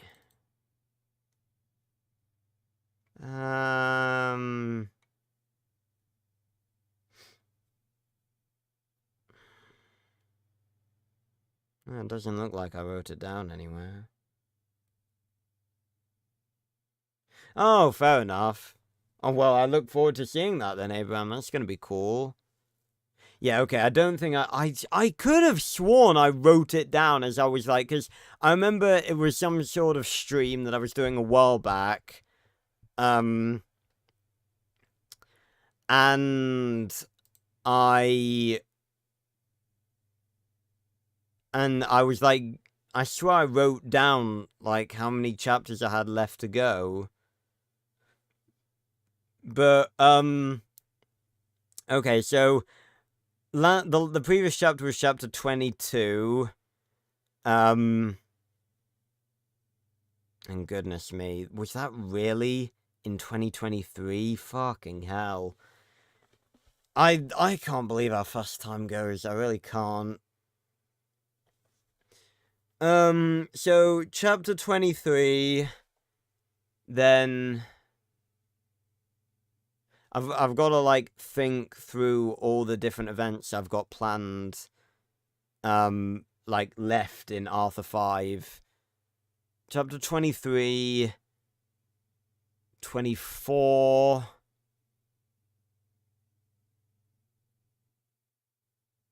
I think there'll only be...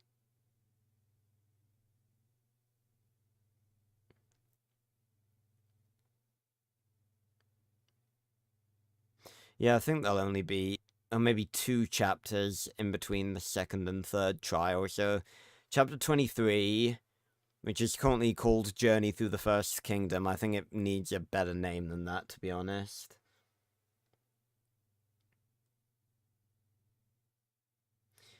I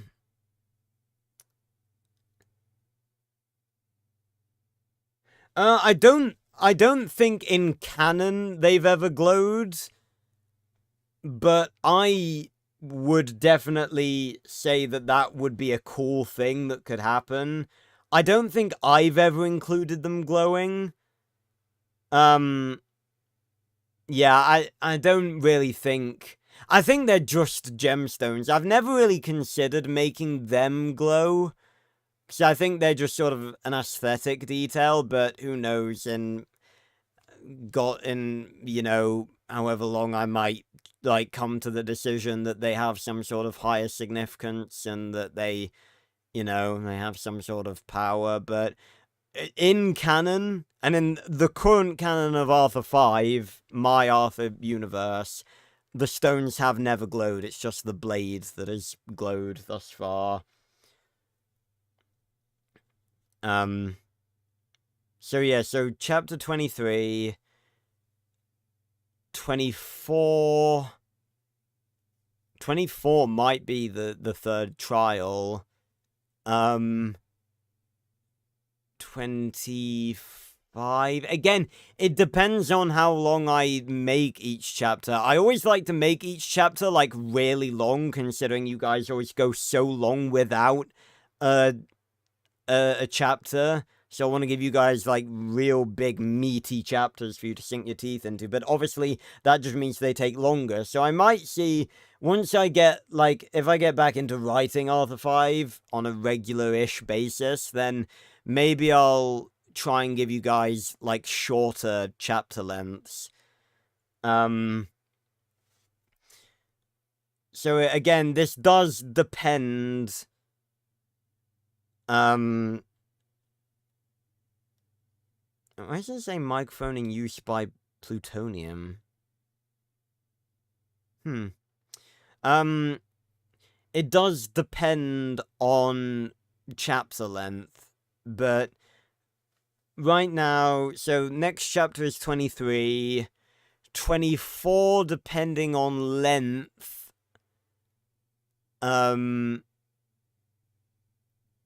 will probably be the third trial.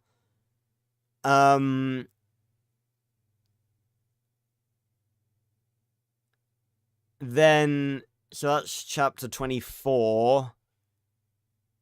Then, 25, 26. Then there's a big bit that's gonna probably take a couple of chapters. Maybe I'd say probably 2 chapters. See, I never spend. I need to write this down. I swear to God, I did write it down back in the day, the last time I talked about this, but I can't find it. Maybe I just deleted the post-it note. So, chapter 23, then, 24, 24 maybe the trial, then 25... like, planning them out in my head and, like, what I have planned for each of them. 26, 27, 28, 29, 30...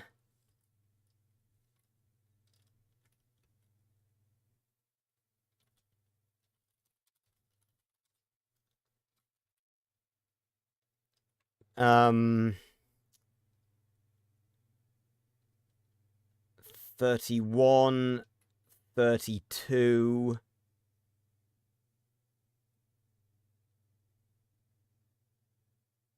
The final battle is going to be like 3 chapters long. They won't be as long as each other, and they may actually not be 3 chapters long, because the final battle is going to be in... I think it's going to be in 2 parts. So then, chapter 32, and then maybe chapter 33 and then like a writer's epilogue. So right now, based on how much I write in each chapter, I'd say that by completion, Arthur 5 should have there or thereabouts 33 chapters. So I do still have a bit of a ways to go. But yeah, hopefully I'll get back into writing it a bit more regularly sometime soon. I've got a few different things I'm writing, so yeah, I can't promise anything, but I'll definitely see if I can get back into writing it a bit more often.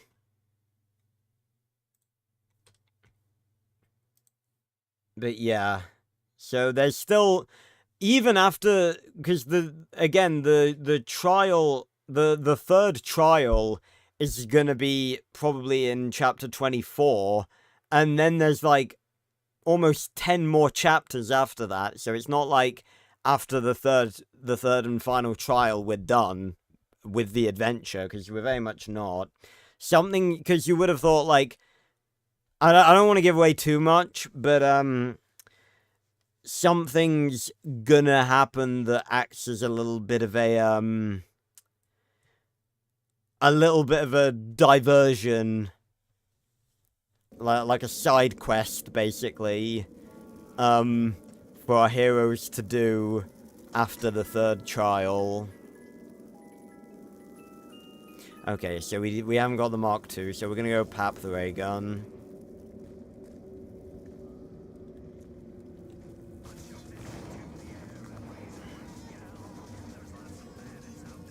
And there we go.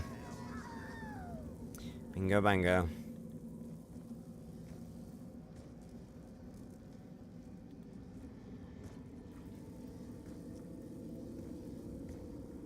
Again, this is why I'd love it if more of my Arthur fans showed up on stream more often, because I'm not gonna be able to talk like this on every stream. Like, a lot of streams are like me playing story games or something, where I sort of want to focus on what's happening, and I want my viewers to focus on what's happening in the stream and get engaged with it as well. But like, certain streams like this, when it's a bit more chill, you know, I'm happy to talk about Arthur stuff.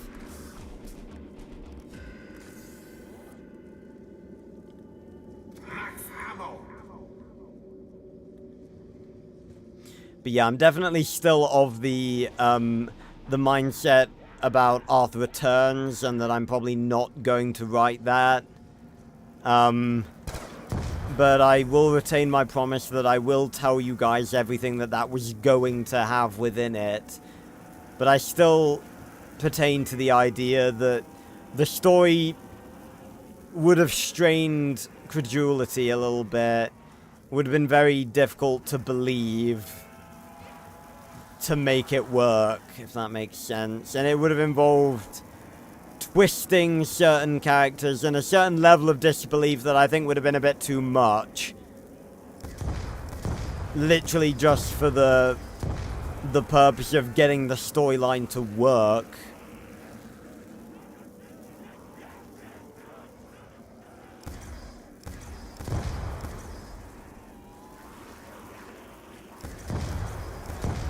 Oh, goodness. Ah.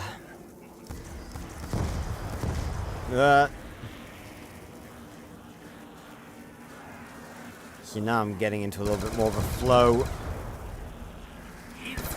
That will certainly help. As will that. Die.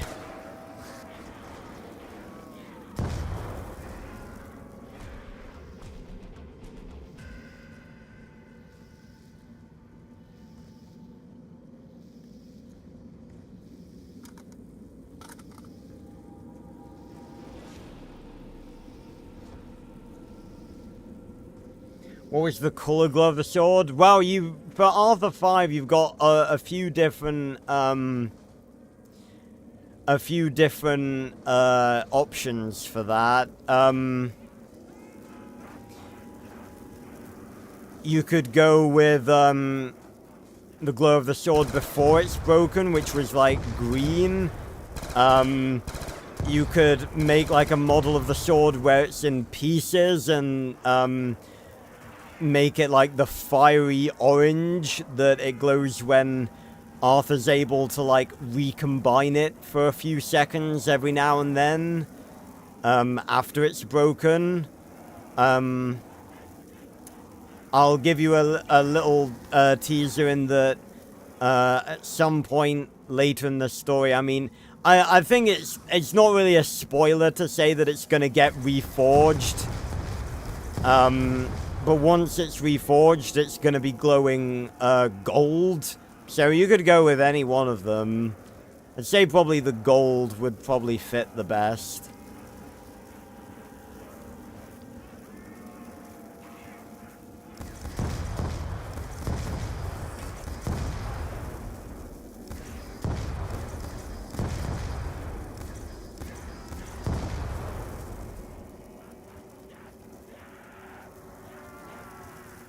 What round are we on? Round 19.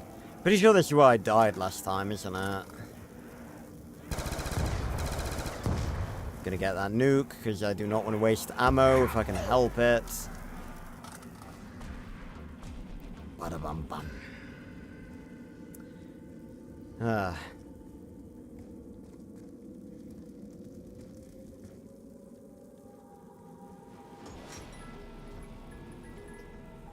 Still gonna spin. Oh, one off the Mark II. Why must you do this to me? Just gotta remember, if I get in a corner, or if I get like trapped, just quick swap to the Lamentation. I say quick swap, that was not a quick swap at all.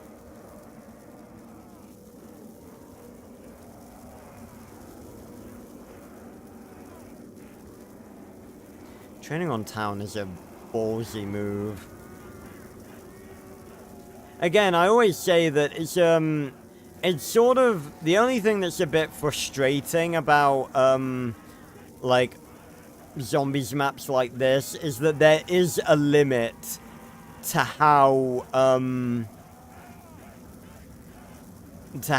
good you can do, because there are no infinite damage wonder weapons.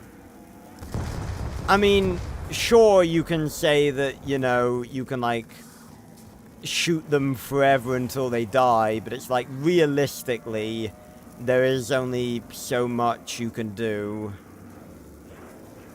Because the guns only kill so much, and until, like, a certain round.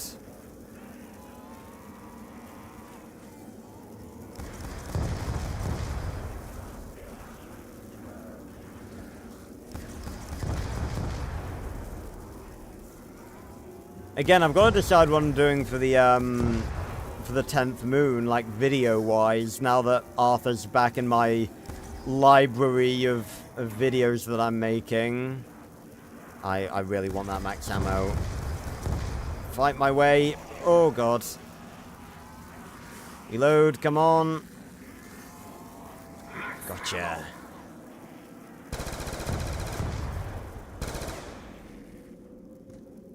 Okay, so we got a couple of walkers and crawlers. Let's spin the box.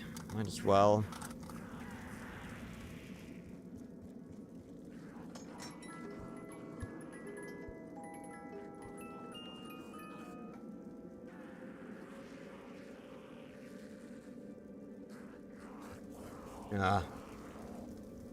Hey, Midnight! How you doing?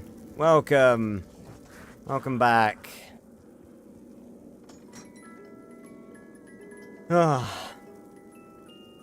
Just trying to spin for the Mark II. Hoping that the less than 1% chance activates. And is nice to me. Oh, that's good then. Again, there's usually a few lurkers in my chat.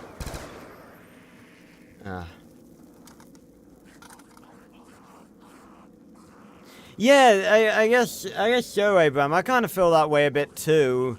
But it legit has not been... It hasn't been 10 moons yet.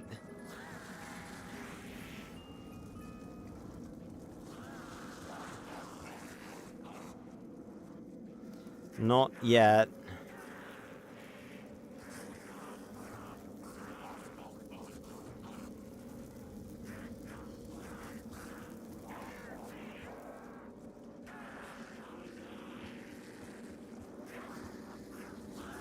But yeah, I gotta decide what I'm doing for it.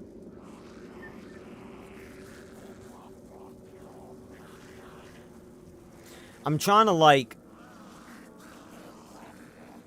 to think of, like, what I could do. Because I've got to...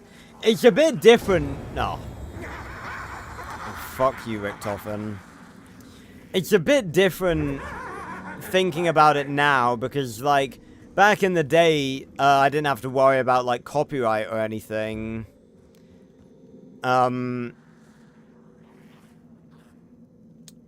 So I had a sort of, like, different viewpoint on coming up with ideas. I'm sure I'll be able to come up with something. I just can't... I don't have an idea right now. Because I could just make, like, a Arthur video. I think, like, the first proper like, Arthur video I want to make is talking about, Malthazard's Blade of War and how it's like an evil version of the Sword of Power from the art book. But I feel like that's a bit of a generic video, and I want to do something a bit more special for the 10th moon. I'm just not sure what that is gonna be yet.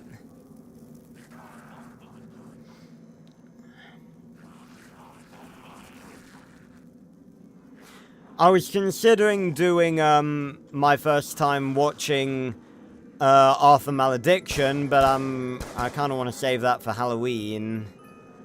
I think that'd be a killer Halloween video.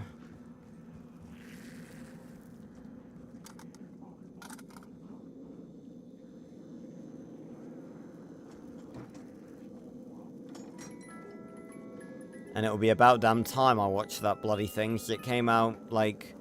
What? Three odd years ago now? It's been on display behind me for, like, since I did up my room and everything. You can see those are my 4, Arthur DVDs to the right of my headset. For, number 1, 2, 3, and then you can see it just peeking out in the back there. That's my Malediction English DVD, and it is in English. I did get the English dub. See, what I don't really understand why, because the first 3 Arthur films were, despite the fact that they are technically French films, they were made in English, and then a dub was put over them. Like, then they did a French dub. But Malediction, it was made in French, and then had an English dub put over it. So I don't know why they did that for Malediction, whereas all the others, it wasn't like that. But, you know, I don't know. I haven't the foggiest idea.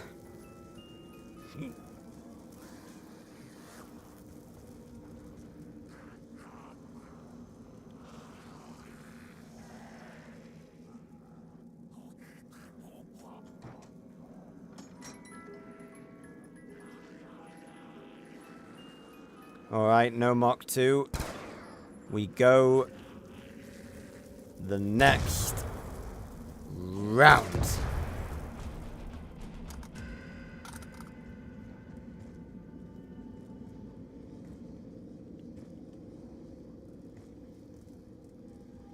Yeah, I'll have to look, like, through my, my, like, existing video library, and, like, see,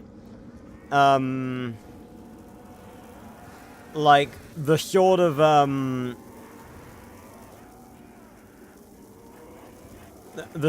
like, celebration videos I've done for other franchises, and, like, how I could do, shit, no, really?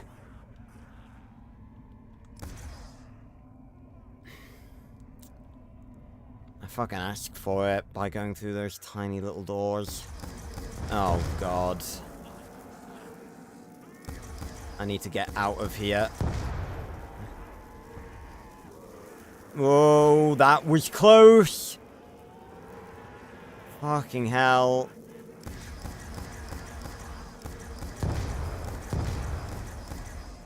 Oof. Ow. Grab quick revive before anything else. Oh, no way!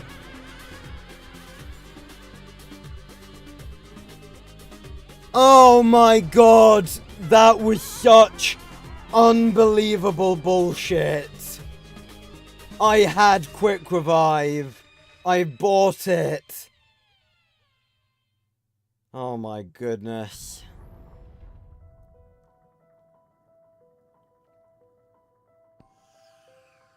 The thing is, it's not even, like, I want to put dogs on, but it's like, it's not even ammo that's a problem. I'm just dying. God damn it. Right. I'll put dogs on. Try it one more time with dogs. Ugh. I kind of just want to have a clean run, though. Like, if I want a highest round with, like, no... Because Hellhound's on town by default, and I class that as sort of cheating. Yeah, I mean... Yeah. I can't really, The thing with Malediction is that, like, I don't really think I can be...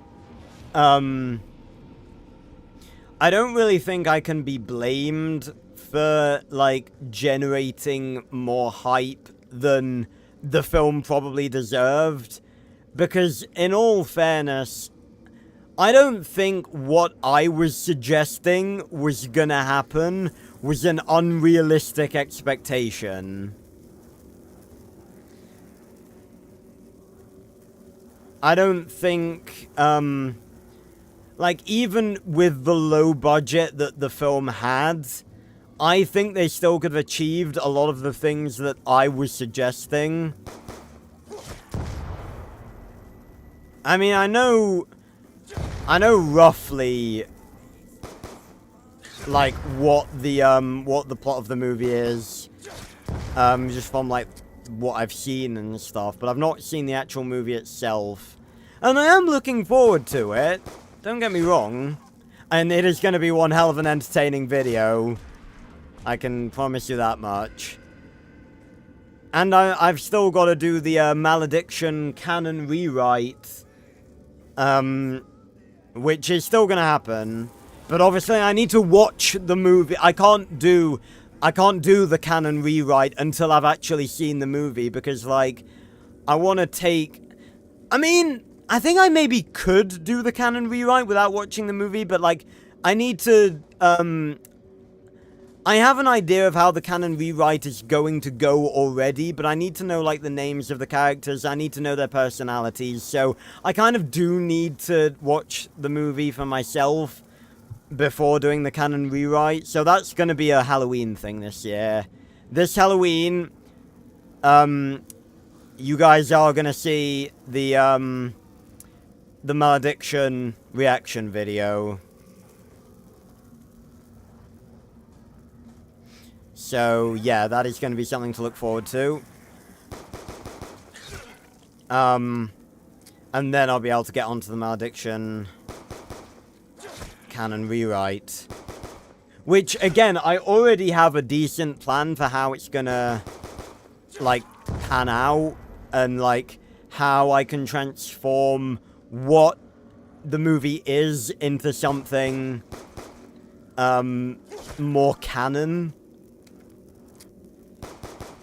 I do have a decent idea on how to accomplish that already.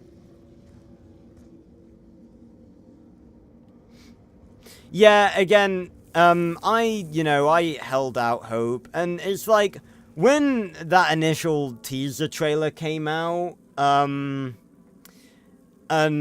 it had, like, that glimpse of Malthazar, it's like, what were we meant to think?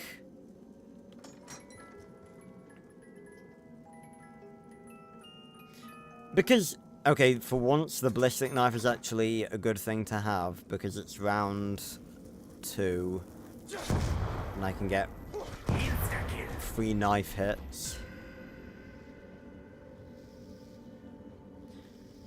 But, you know, what were we meant to think? And again, I still think that, you know, they could have done what I had proposed with the budget that they had.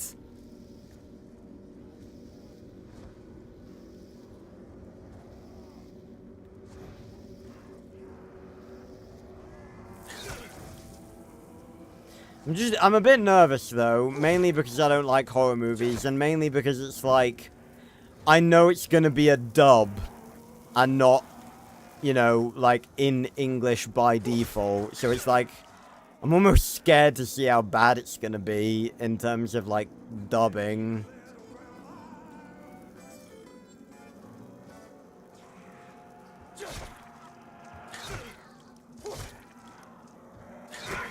But again, it's gonna be good for all of you, like you, Abraham, and like everyone else who were around, on my channel when Malediction was first coming out. Oh, the voices match really well. Well, that's good then. I look forward to that then. But yeah, it is gonna be like really the canon rewrite is gonna be really rewarding for those of you who were there on my channel during the time that Malediction was coming out, because a lot of the theories that I had for the movie, and like the stuff that I thought the movie was gonna be, some of that, not all of it, because not all of it works necessarily, but a lot of the sort of plot points that I was theorizing about in my reaction videos and stuff, are going to be a thing in the canon rewrite. I really didn't want that nuke. So yeah, that's gonna be, it's gonna be something to look forward to.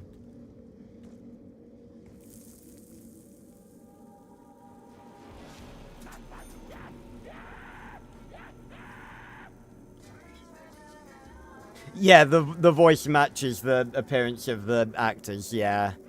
I know that's what you meant. Again, the thing I'm, like...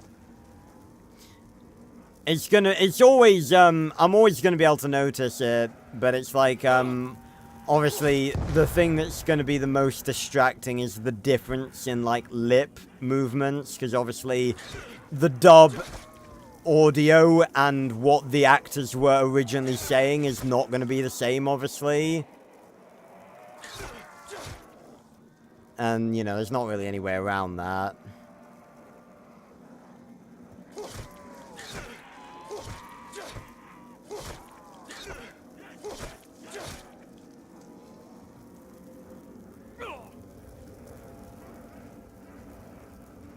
But yeah, I'm looking, I'm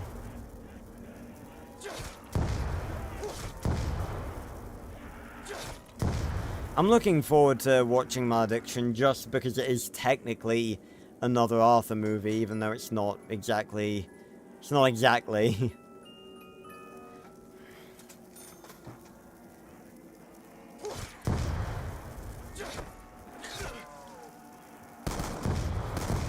Definitely need that.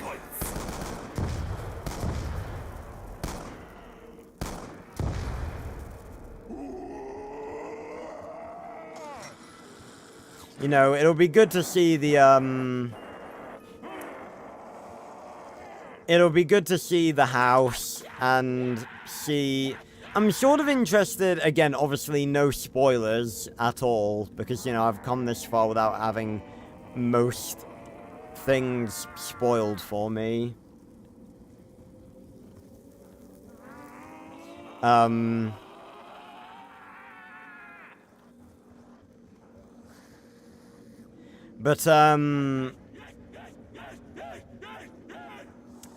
I'm curious as to how it's, like, gonna end. Like, whether there's gonna be a resolution to everything. So we'll have to see.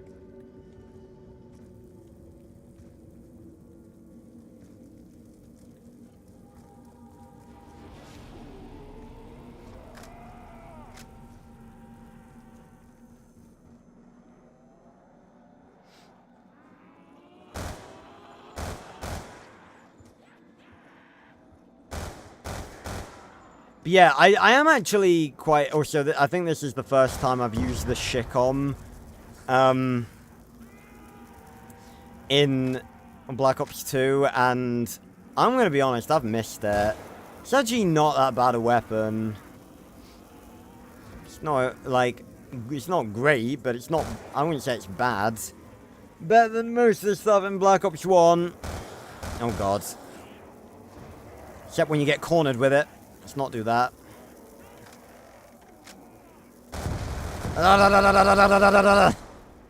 It's very satisfying to spam it.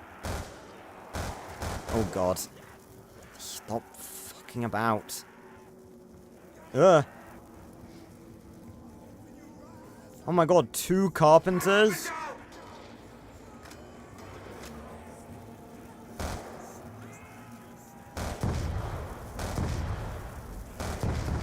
Many fond memories of getting this in the early rounds and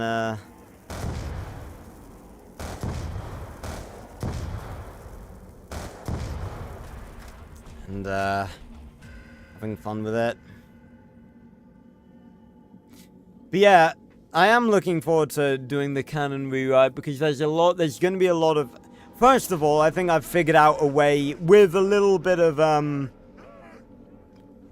reality manipulation, shall we say, of you know, the modern day world and the universe and everything, to make the story make sense. I think it makes the story that I've got outlined for the canon rewrite, to make it make sense within the canon of the Arthur universe does make sense.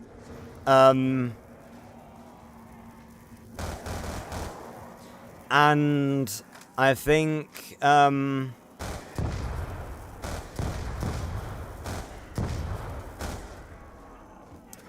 going to be really cool. If I had to, like, describe the events of the canon rewrite without, like, giving away any spoilers, well,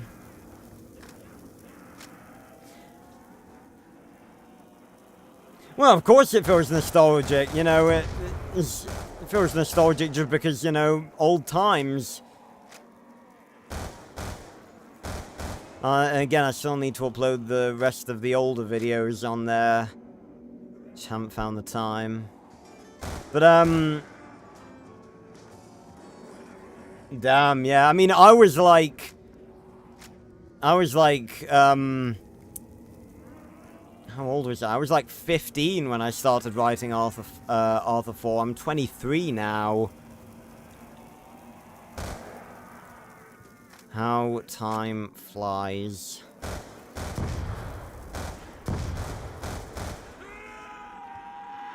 Right, I actually need to be like hitting the box and getting perks and stuff.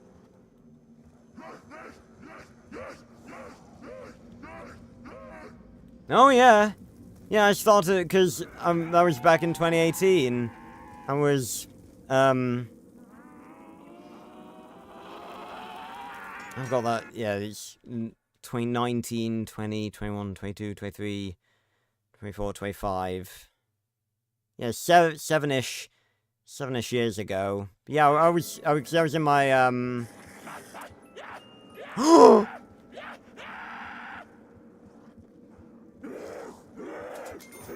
We got the Mark II!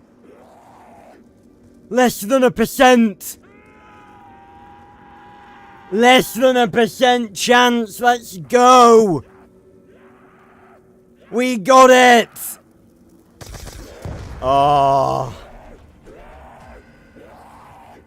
Hello again, my old friend.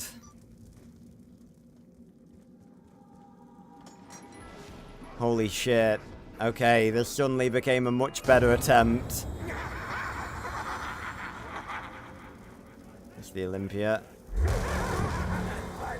Now I gotta, like, not fuck up.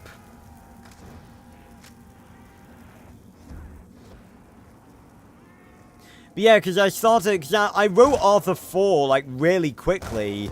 The whole of Arthur 4, and Arthur 4 is, like, what, 16 chapters? That took me, like, 5 months. May even have been shorter than that.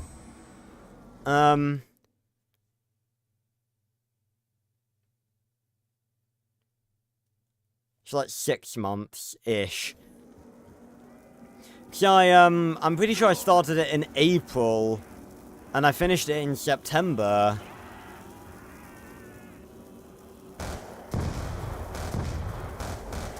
Oh god.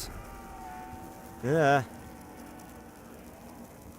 Can't believe we got the Mark II. Ga ga ga! Ga ga ga!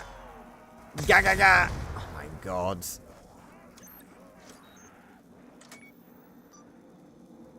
Right, yeah, so yeah, I was 15 when I started writing Arthur 4.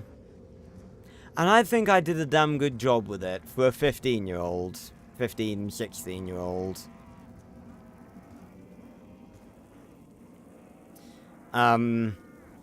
Looking back, there are definitely a lot of points that, like, Arthur 4 is, I will never say that Arthur 4 is perfect, because it definitely was not. There were a lot of things I fucked up with on Arthur 4.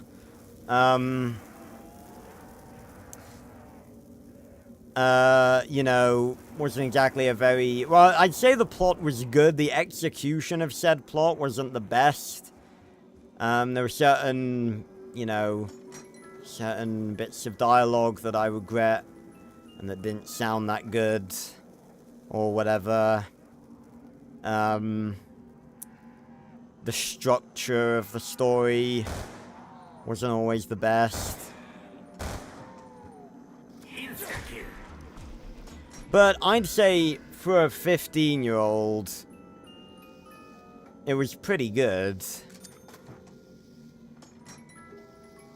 And Arthur 5 is obviously a lot better. Oh, yes.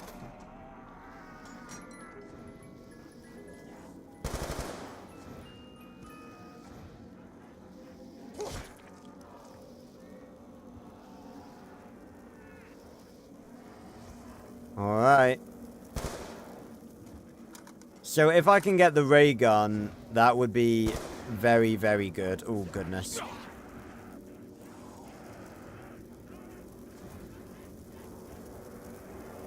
Because then we've got the big, like horde killer weapon and the Mark II as well. God, the splashback damage is insanity. Is that another insta? My goodness.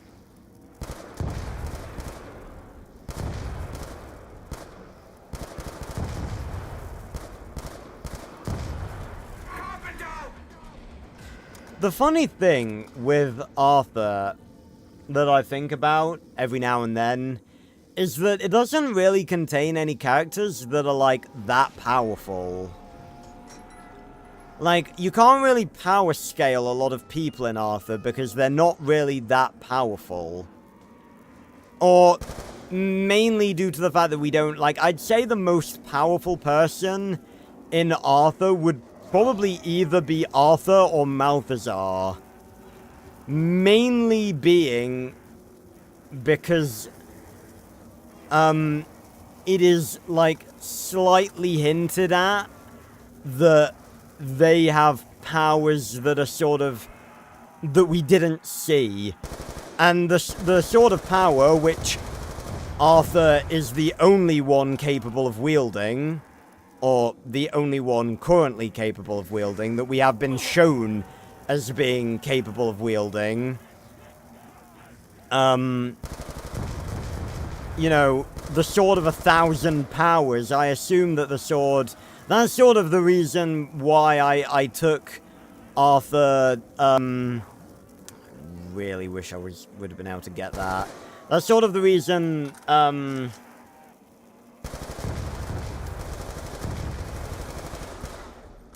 we got max ammo, that's lovely. That's sort of the reason that I took Arthur 4 and 5, specifically Arthur 5. Arthur 4 didn't really have a lot of that, but, specifically the reason why I took Arthur 5 and a lot more of a high, like, fantasy route is because I believe that the sword, like, we have not even seen close to the true potential of the Sword of Power in the movies. And that's really something that I wanted to expand upon in the books.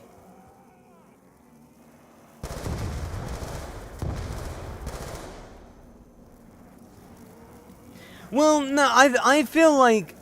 I definitely think Malthusar was threatening as a villain in all of the movies.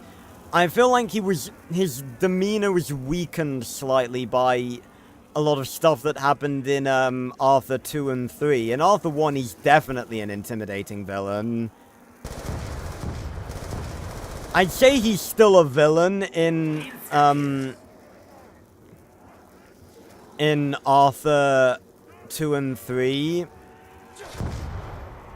But I think we lose a bit of the menacing Malthusar goodness with some of the stuff that he does in that movie. Like the whole getting the fate. Because I think Arthur 3 was based a lot more around like jokes and humor.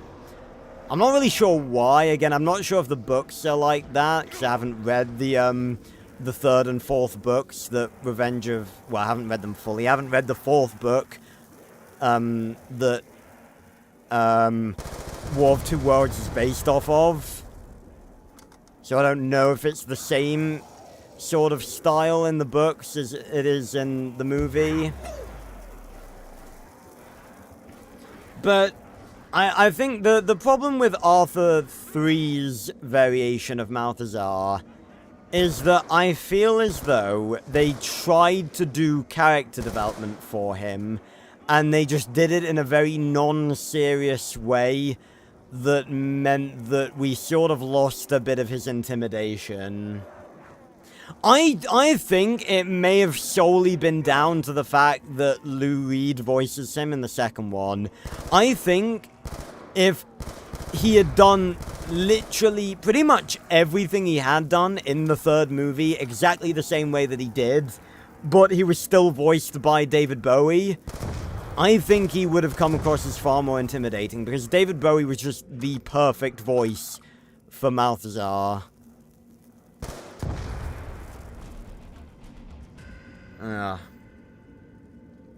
Yeah, again, the reason why Malthusar was so much more threatening in the original movie is purely because we saw him in an environment that was where he had the upper hand. But bam, we have here the Porter's Mark II ray gun. We successfully managed to get the Mark II before buried. How's about that? And unlike the regular ray gun, this one will not fuck us over if we need to use it to kill the zombie that is right in front of us. But yeah, the reason he was so intimidating in the... See, if I had the ray gun there, I would have died.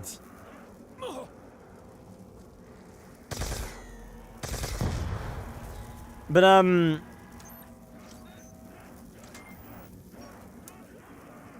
the reason that Malthusar is so intimidating in the first movie is because we see him in an environment that he is familiar with, that he has control within, like complete control.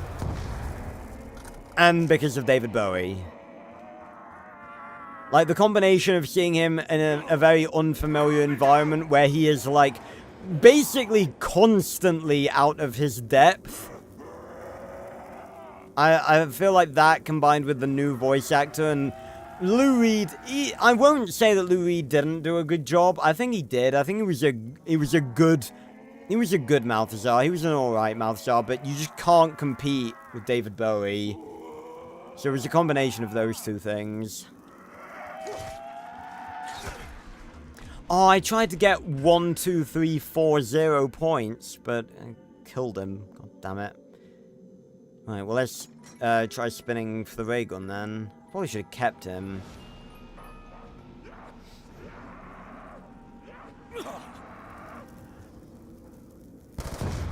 In fact, I should probably just keep the Galil. I don't know. Keep the Galil for a little bit, maybe.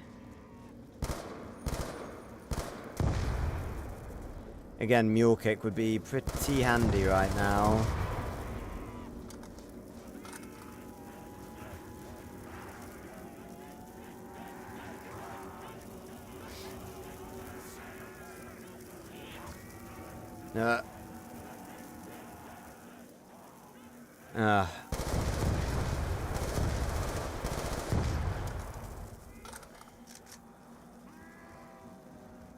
Oh yeah, definitely. Darkos, because... Yeah, Darkos was definitely... The problem is, I think, and this is something I can speak on, because I've read the first 2 books that, obviously, the first movie is based off of. But the thing is, I feel like they didn't do a very good job of adapting Book Darkos in the first movie. Because Book Darkos is actually quite similar to movie... Book Darkos from the first 2 books that make up the first movie is actually very similar to movie Darkos from movies... Well, from the 3rd movie, because he's not in the 2nd movie, obviously. Then again, I've not read the 4th book. Again, the War of Two Worlds is based off of. So I don't even know if Darkos is in the 3rd book, because as I discovered reading what I could, or what I have, of the 3rd book that Revenge of Malthazar is based off of, there is clearly a lot that was made up for the 2nd movie. Probably because it wasn't long enough as a movie by itself. And they needed to add a little bit more runtime to it.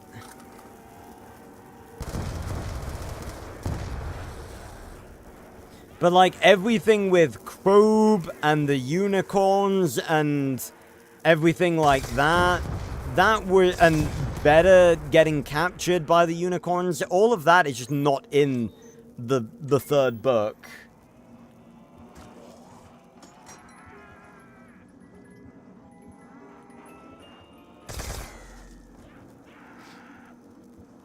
Oh yeah, Arthur 2 definitely was a filler movie, but I like Arthur 2 because, I mean, I sort of feel like Revenge of Malthazar is sort of similar to,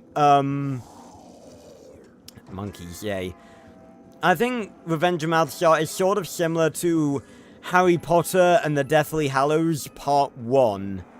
Because it's like, I feel like that is kind of filler as well. I mean, I guess you can kind of argue that, you know, they did destroy one of the Horcruxes in that first movie.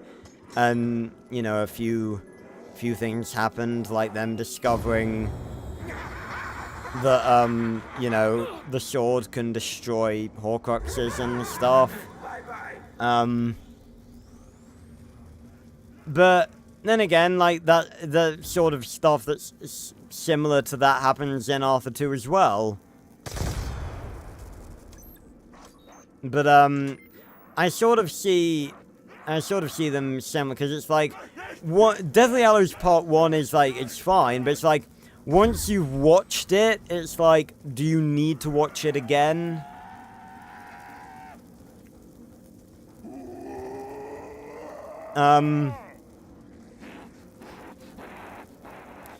And Arthur 2, I see from the lens of it being basically a world-building movie.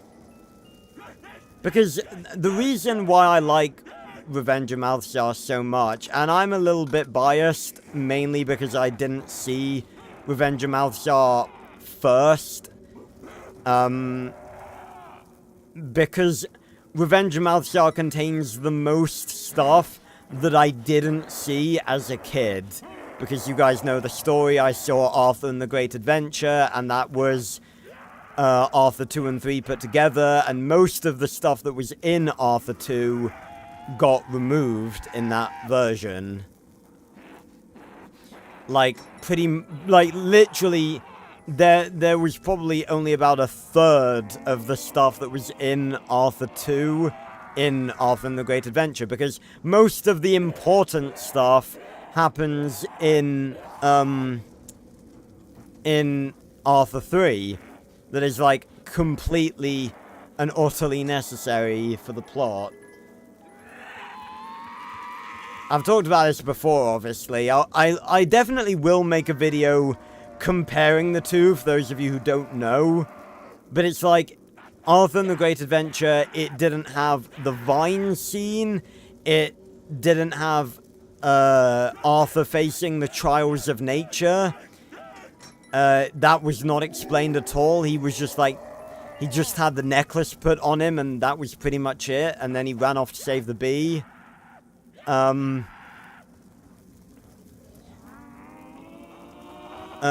scene with Armand arguing with the Bogo Metasolai, about to throw the rock onto the beehive, that wasn't there. The scene where Arthur leaves, that was cut, like, dramatically. Like, the whole bit where Arthur, like, begged Rose to, convince Armand to let him stay, that was cut. It was literally like, change of plans, though. It'll be an easier drive tonight, less traffic and cooler. Immediate cut to Armand packing the car. I'm not even joking. I am surprised at how sudden I didn't realize it felt, like, as a kid. Like, looking back at it now, it's just like, oh my god, we are just... It just jumps so much in the early bits. And that's because it's Arthur 2, but cut up dramatically.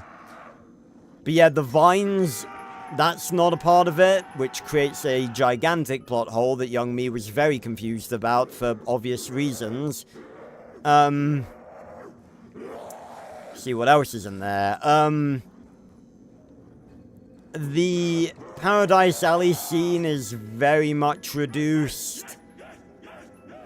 The spider scene is removed, as is the butterfly riding scene. As is, everything with Arthur explaining, like, to do with the grain of rice and using the vines and everything. As is absolutely everything regarding what Selenia did to prepare for the 10th moon. So much of it was cut. It's ridiculous. So that's why I sort of have a bit more of a, That's why I have a bit of a bias towards Arthur 2. Because it contained most of the stuff that I hadn't seen yet. But I sort of see Arthur 2 from the lens of being, like, a world-building movie. Because we learn, like, so much about the universe of Arthur in that one movie alone. It's mad. Like, we learn that there is another method to gain access to the Minimoy world, and the vines is, like, what the ancients used before the telescope was invented. And we learn more about the Bogo-Metasalai rituals and more about the Seven Kingdoms and what happened after Arthur left and, like, what the current state the Seven Kingdoms is in, is like nowadays, and, like, the sort of goings-on at the Minimoy village and all of that stuff. Oh, for goodness sake. So I see it as a world-building movie, and it's like, yes, it is filler, but to me it's very enjoyable filler, because it teaches us so much about the world. Is that the ray gun? No, that's the executioner. So yeah, it is undeniably filler, but it's definitely good filler.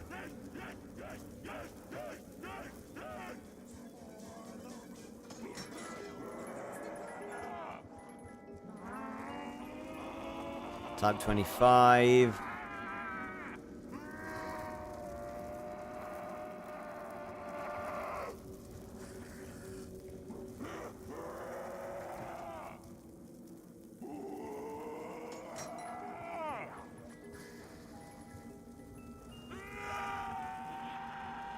Cap 40. For some reason I thought it was the oh, what's the pistol called in Black Ops 3? The L-car, that's it. I just had to remember that. Oh my god, stop giving me that awful, awful weapon.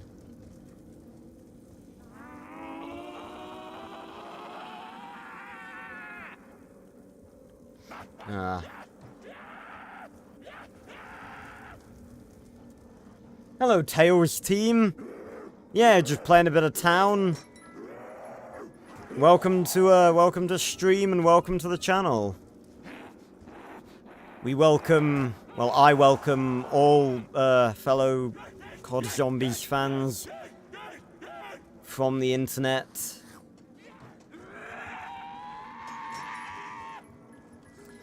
This is part of a series. It's given me the ray gun like really quickly, and I've got the Mark II. Wait a minute. Can you... I've forgotten. Can you have the default ray gun when you have the Mark II?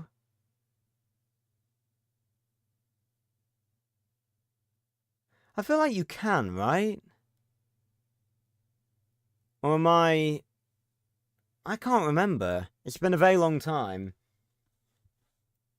No worries, Abraham. Thanks for stopping by. Yep, cool talking to you about Arthur stuff, as per usual.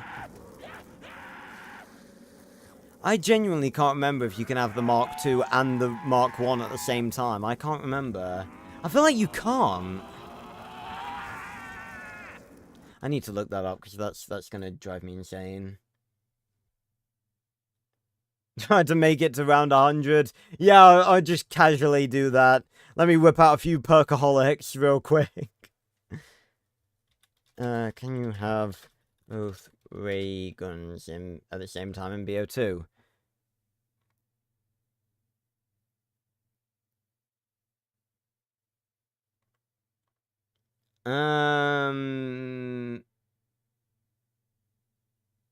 Right, no, okay. I'd completely forgotten about that. That's not... So I've just been wasting points, pretty much. Okay, well, I'll pap the Galil then. To be honest, and this is a wild thing to say, I know, but I feel like I'd almost rather have the Mark I. Because that does, like, it's easier to kill with. Yes, I'll make do. Alright, Leo. Well, welcome to the stream and the channel. This is a part of a series I'm doing that I've dubbed Zombies Revisited, where I'm going through every single Zombies map, every single Treyarch Zombies map in release order. And, we're on the Black Ops 2 segment now, obviously. Made it through World at War and Black Ops 1. I'm mainly doing this purely because, I'm... fucking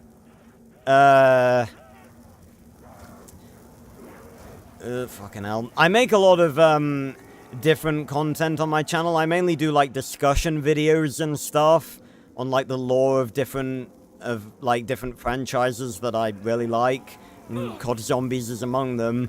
But the sort of issue is that I actually haven't played, some of the maps throughout Zombies history. So I thought I'd do this series so I can sort of cover all of them.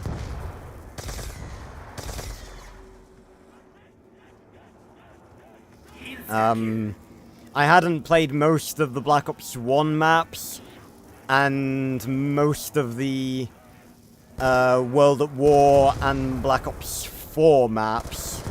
And I haven't played any of, Vanguard or Modern Warfare 3, although, you know, I've been told I'm better off. But I'm gonna do it anyway. Oh god, fucking hell, they sneak up on you. Ugh. Yeah, they've been very good thus far. I'm happy we're on to Black Ops 2 now. As I've always said, Black Ops 2 is the zombies that I grew up with. And it's my personal favorite in terms of, like, overall, like, the maps. I think that we had the best range of maps on Black Ops 2 in terms of, like, creativity and stuff.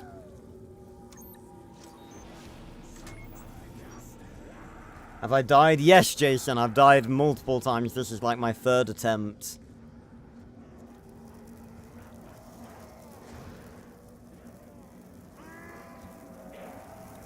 So yeah, I am actually looking forward to playing the other Black Ops 4 maps. It'll be a long time until we get to them, obviously, because we're basically playing a map a week. I did try to do all of the Green Run survival maps in one go last week, but, we had Games Fest, so, so I had to react to that.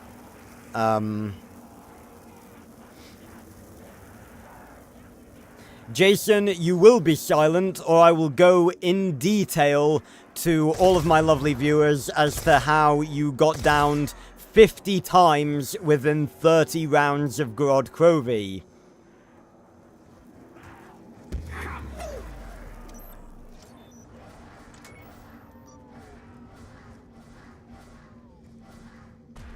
Lovely. Which Black Ops campaign is the best? Unfortunately, I'm not really the best person to ask about that, because I am not really a campaign person when it comes to CODs. I very much enjoy multiplayer, and I'm obviously a massive zombies person, but I've literally only played, like, I think 2 COD campaigns all the way through. And one of them technically doesn't even count because one of them is Black Ops 3, but I've only played Nightmares, not the actual campaign all the way through. So, yeah, the only full campaign that I've played all the way through, ouch, is the Black Ops 6 campaign, which I actually streamed on the channel when it first came out. And I did really enjoy the Black Ops 6 campaign. If all of Black Ops 6 was the same quality as that campaign, we would have been swimming in community joy. Unfortunately, that did not end up happening.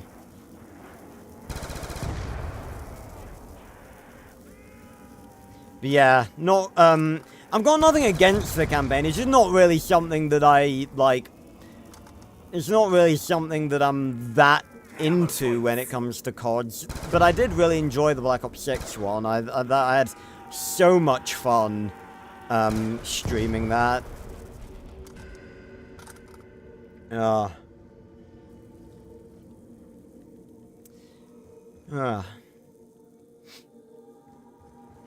yeah, so I'm playing Town this week.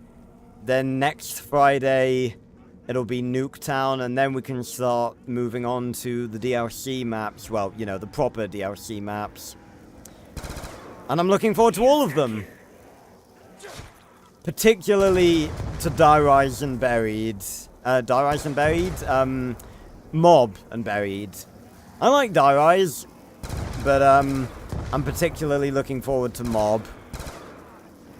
And again, another reason that I'm doing this is because while all of these, like, I haven't played them in a very long time, and I really wanted to record my reactions to playing them again after 5 years, at least. Oh, goodness. Yeah. Let me out. Let me out. Yeah, really looking forward to Mob. I honestly think I like Mob more than Origins. I'll probably... Again, it's a little bit weird to, like, have this discussion, because it's like, Mob and Origins are the sort of... I think it's like... I think the 4 maps that people seem to put as, like, the #1, like, best maps of all time are probably Mob, Origins, Drak, and I think you could probably throw Shadows up there as well. And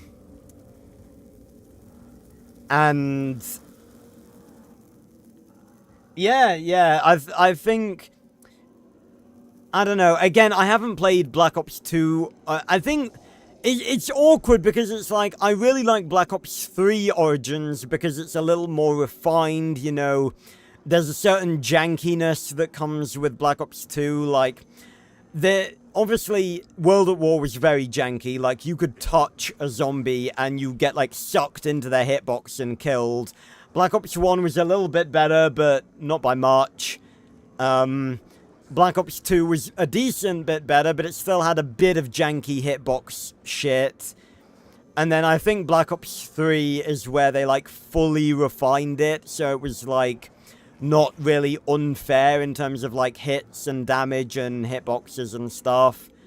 And Origins got a remaster for Black Ops 3, so it has that refined experience. Mob doesn't. If Mob got a Black Ops 3 remaster as part of Zombie Chronicles, then maybe that would have given it a slight edge. But it's like, I feel like it's almost unfair to judge. Like, I really like the Black Ops 3 version of Origins because it's refined, it's much more enjoyable to play.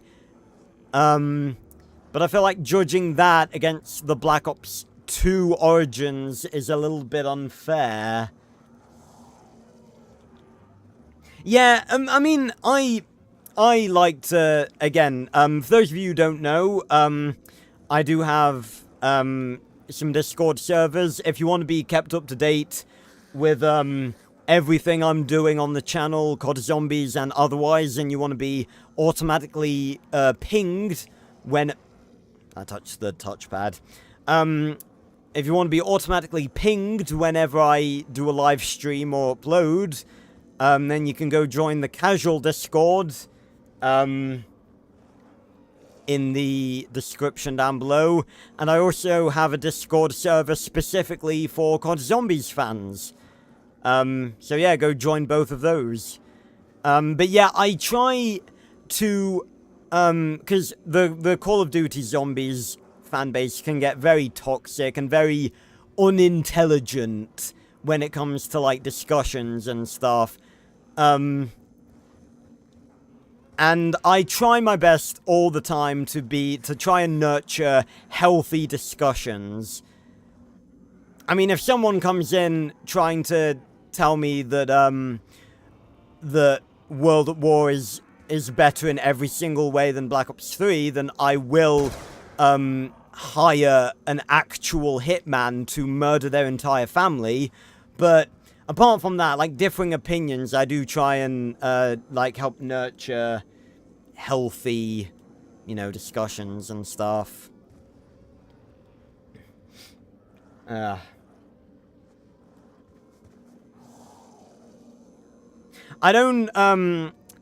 don't play with viewers generally. Actually, I think at all. Leo, I just sort of, play solo. But yeah. I'm happy to serve as just entertainment for you guys to sit back and relax. I don't even usually play with my friends on stream, although that's for a different reason, in that they do not have the mental barriers to not blurt out my second name, which I'd rather they didn't. I did a stream long ago where it was so funny, it wasn't funny at all, it was really infuriating. And I told my friends, like, if you accidentally blurt out, because we say each other's, like, full names very often, just as, like, part of, like, just banter with each other. And I just said to them, like, if it slips out, just don't pay attention to it, and I'll just edit the stream afterwards. And the friend that I did the stream with, one of them, well, I did with two of my friends. One of them said it without even realizing. Another one said it and then drew attention to it. They were just like, he said my full name and then they were just like, I mean the Casual Prince. And I was just like, dude, what the fuck are you doing? But anyway, yeah, so, like, Mob versus Origins, I really don't think it's fair to judge Black Ops 3 Origins against Black Ops 2 Mob.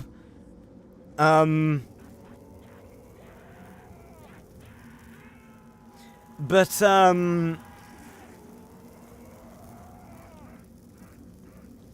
I think, oh, itchy forehead. No worries, Leo. Hope to see you around on one of these streams again. Oh, always good to see more Zombies players hanging around in stream. But, yeah, I think it's unfair to judge Black Ops 3 Origins against Black Ops 2 Mob. But I feel like Origins just has a lot of things that are a little bit annoying. Like the generators getting raided by the Templar zombies and stuff like that. That's not necessarily a mark against like the map itself, because like that'd be like me not liking transit because of the denizens.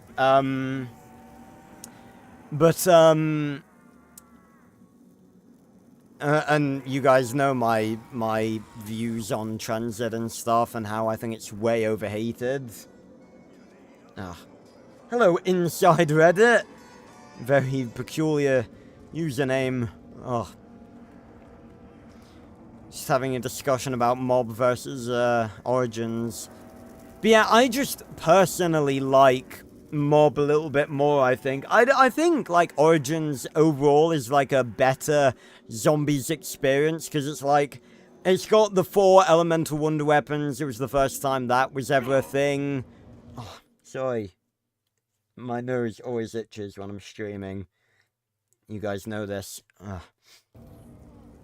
But, you know, Origins has got the elemental weapons, it's got a vehicle, it's got the Wonder Fizz, like with all the old perks back again. And,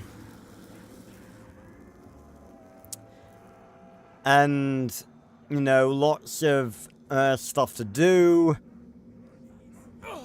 But, I think I just like Mob more. I think I like the atmosphere of Mob more. I like the idea of Mob, the setting.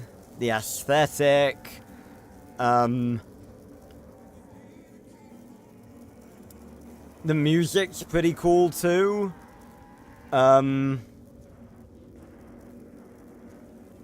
Yeah.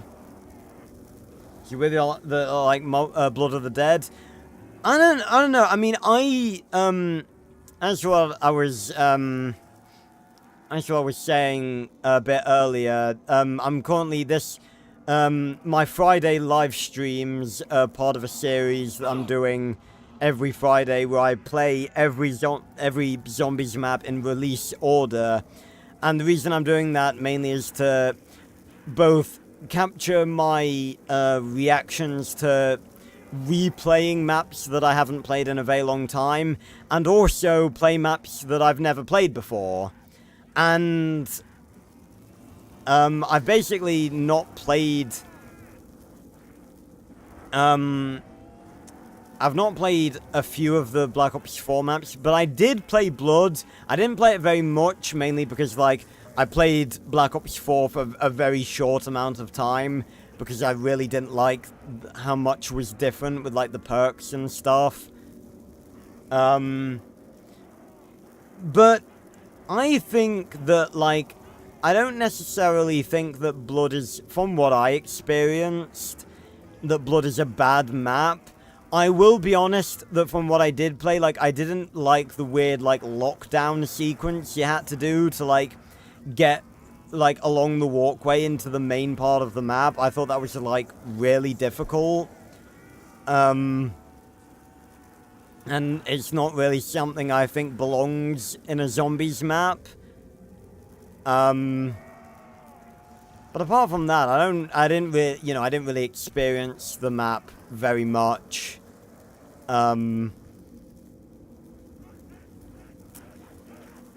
So I can't really fully comment on Blood. But I feel like Blood is just a map that is slightly, that is just slightly unliked, and that is just not to everyone's tastes. And I don't think it's, from what I've seen, that it's probably bad. I think, you know, the thing is, we used to have such a different, opinion of what a bad zombies map was, and I think the thing is, I think the zombies community didn't actually know what a bad map was until we got to, like, Vanguard, Modern Warfare 3, Black Ops 6. I wouldn't personally, but I guess you could kind of throw Cold War in there as well, although I think that all of the Cold War maps, apart from Outbreak, which I don't even really count, are, like, I don't think any of them are really bad maps. And I've not played Vanguard and Modern Warfare 3, but Modern Warfare 3 is basically Warzone with zombies, so, you know, take that as you will. But yeah, I really don't think we knew until now, until the present day, what a quote-unquote bad zombies map actually was. Because what the zombies community gets confused about a lot, and I do mean a lot, and this is mainly because the majority of the COD Zombies community is a bunch of Redditor children that don't know how to be objective to save their lives, but they get confused a lot between a bad zombies map and a map that they themselves do not enjoy. For example, many people throughout the zombies community will stress and say to this day that Transit is the worst zombies map ever made. I believe that that is factually incorrect, because most of the quote-unquote issues that people, like, talk about when it comes to transit, I don't see as issues, I just see as features that make the map what it is. And I think judging it based on that is unfair. Transit exists to be difficult, and people bitch about it because it's difficult. Like, it's built to be a difficult map, and then people bitch about it because it's difficult. Like, if you don't like difficult maps, then that's fine. It's absolutely fine. It's not a problem if you don't enjoy transit. I'm not going to come round to your house and bash your skull in with the tattered remains of the jet gun if you tell me that you don't like transit. But it's not a bad map. I can tell you what is a bad map. The Tomb from Black Ops 6. That, me personally, is the worst zombies map I've ever played. I hate that map. It is, like, getting the ice staff, which you're gonna want to do, because it's the infinite damage wonder weapon of the map, is so autistic, and I hate it. The map is tiny, it doesn't have an intro cutscene, or that's not really a problem with the map itself, that's more to do with stuff going on behind the scenes and all that bollocks, but, you know, I genuinely don't think, like, I think the Tomb is, like, factually a bad map.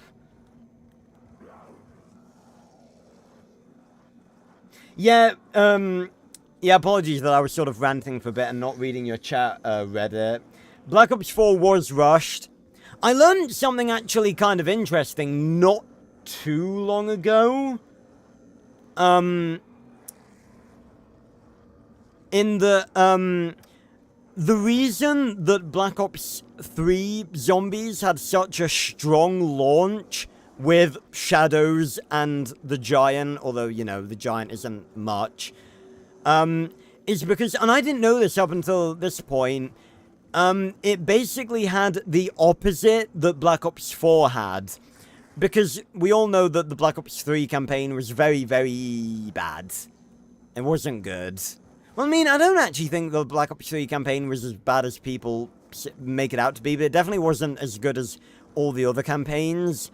But basically, they were really behind when it came to making the campaign, so they kept telling the developers to go work on the zombies mode for Black Ops 3, because the campaign team were basically sitting around twiddling their thumbs with nothing to do, so they were just like, go help the zombies people work on Shadows of Evil. So that's why Shadows was so monumentally amazing, was because the team on Black Ops 3 had the support of the campaign developers as well. How mad is that?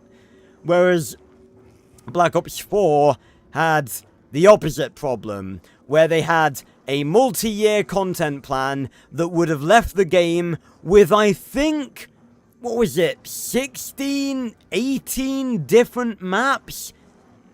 8 for each side, 8 for Chaos and 8 for Ether. And instead, we got, we got the most tragic, zombies iteration I think we've ever had.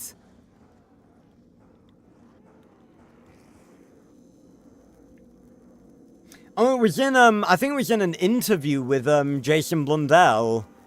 It might have been the recent one that came out, or it might have been a one from ages ago. But yeah, he was I think it was Jason Blundell. It was one of the developers. I'm pretty sure it was Jason. But he basically just said that, like, the campaign crew were sitting around with nothing to do, so they went and helped the zombies crew, and that's why Black Ops 3 had such a good launch. But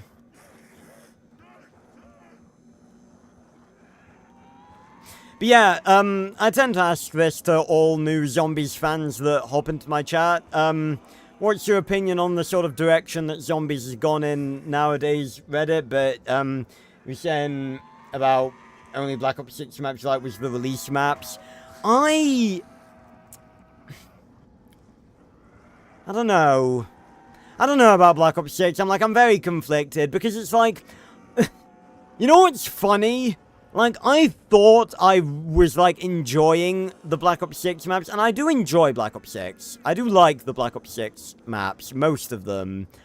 But it's like, going back and playing these maps, like, we finished with Black Ops 1, like, 2 weeks ago, and just playing those maps, and now getting into Transit and the Green Run maps, and the Green Run maps have one of the most gorgeous aesthetics for a zombies map I've ever, like, seen. I love this aesthetic. I love the aesthetic of all of Black Ops 2.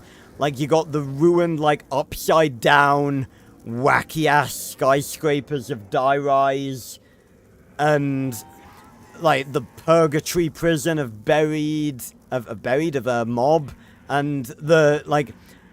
the western town, but, like, teleported underground and, like, all mixed together with the mining facility and buried. And Origins, obviously, it's like World War I, but we've got giant robots and a giant vortex in the sky. Like, yeah, it's not even blinded by nostalgia. Anyone who says that is anyone who says that to defend Black Ops 6 is a fucking idiot. I'm not even gonna be civil when it comes to that. Anyone who says that, like, Black Ops 6 environments, like, are as good as the older ones, and anyone who says otherwise is blinded by nostalgia, they are fucking idiots. Because, look at this map. It is raining ash. The fog is everywhere. You can't see a thing. The lava. The world is broken. This entire town is ruined. And then you compare that to Liberty Falls. It's a town during the day.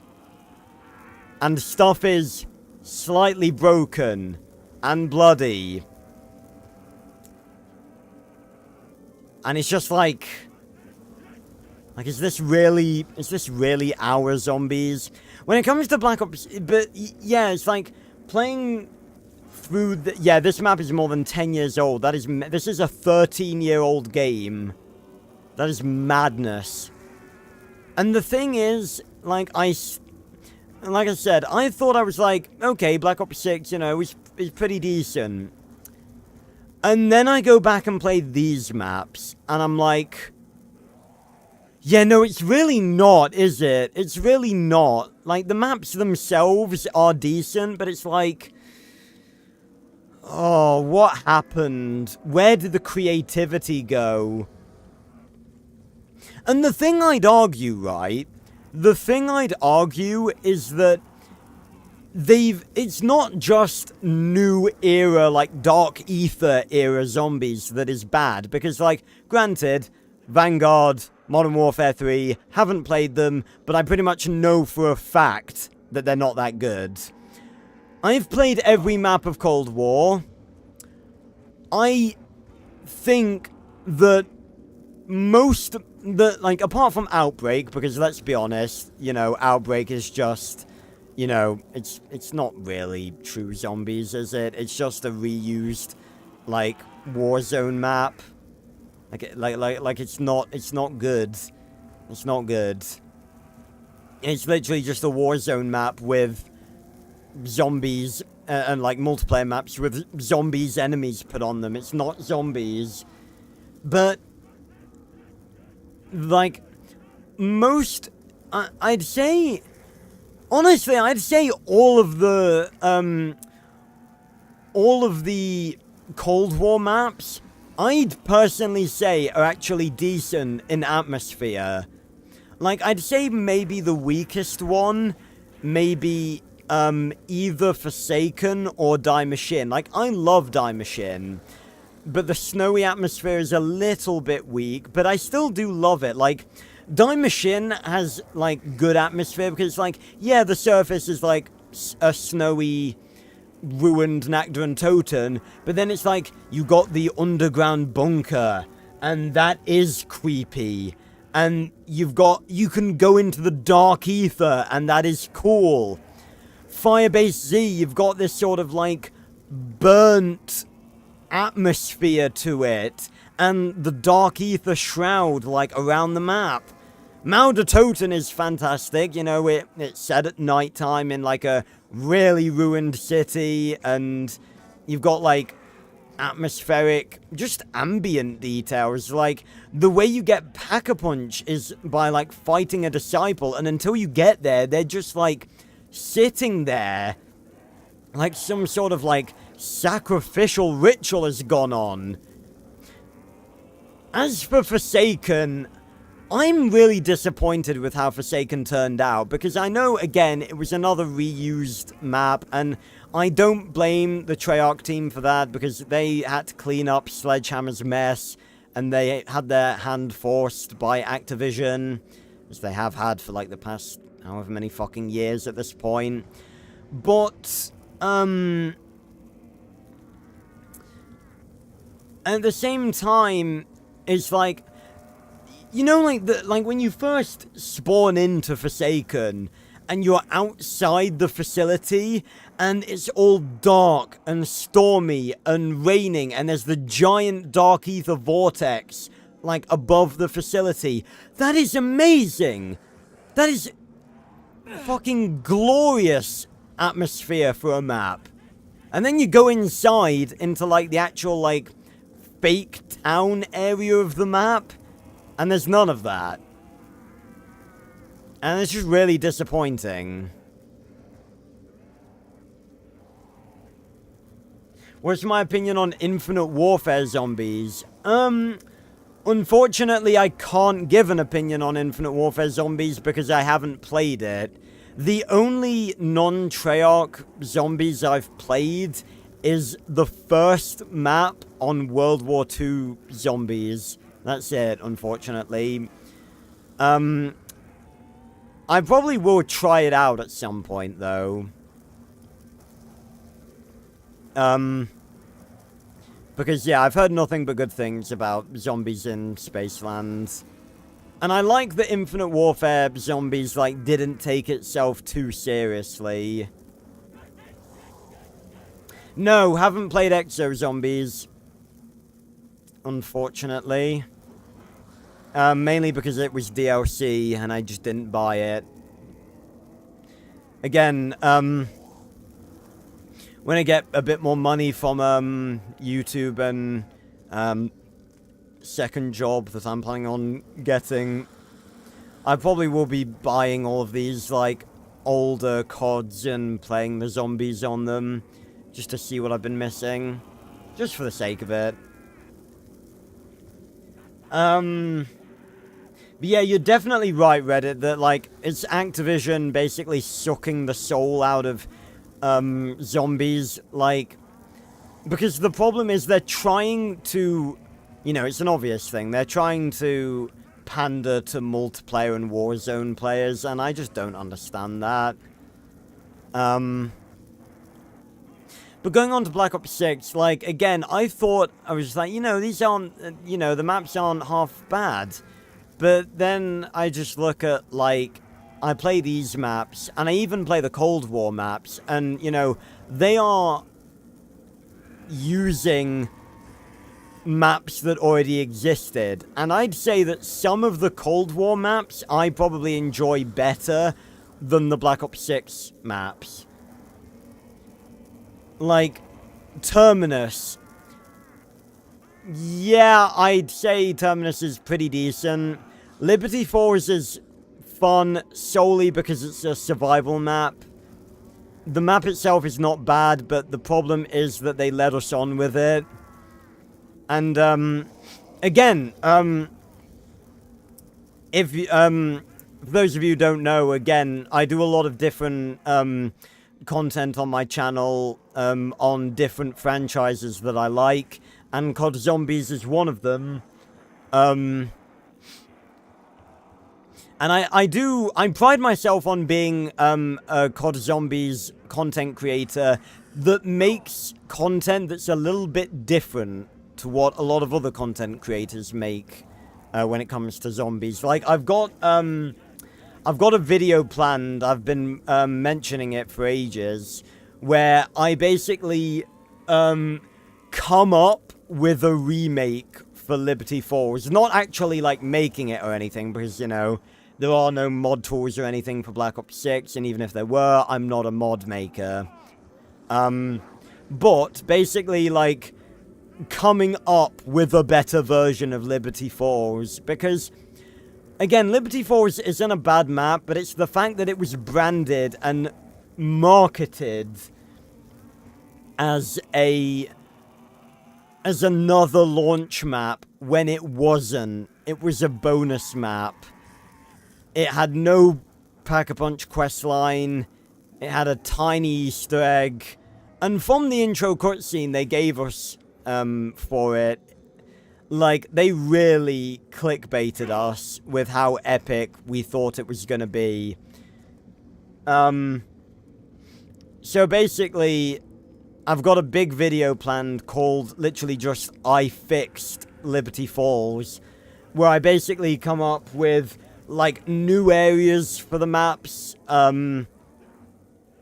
and, like, I've come up with new enemies for them, and a set crew of characters that would make sense within the story of the map, and a new Easter egg, and everything like that.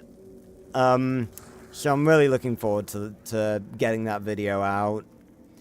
And if you don't want to miss that, then go join the casual Discord in the description down below, as you'll be automatically pinged whenever I upload a video or go live, so you won't miss anything I'm doing on COD Zombies, whether it's a video or a live stream. But yeah, like, going back and playing these maps and then comparing them to Black Ops 6, and it's like, there's just no atmosphere. Like, even Terminus, I don't know what it is about Terminus, I just can't get behind it. I genuinely can't tell you what it is that I don't like about Terminus. I just can't get with it. It may be to do with the whole thing about, like, the enemies being reused again. Like, we've got Manglers again. And I know we've got Amalgams, but I've never really been that big of a fan of Amalgams anyway, because they're not really even fun bosses to fight. They're just bullet sponges.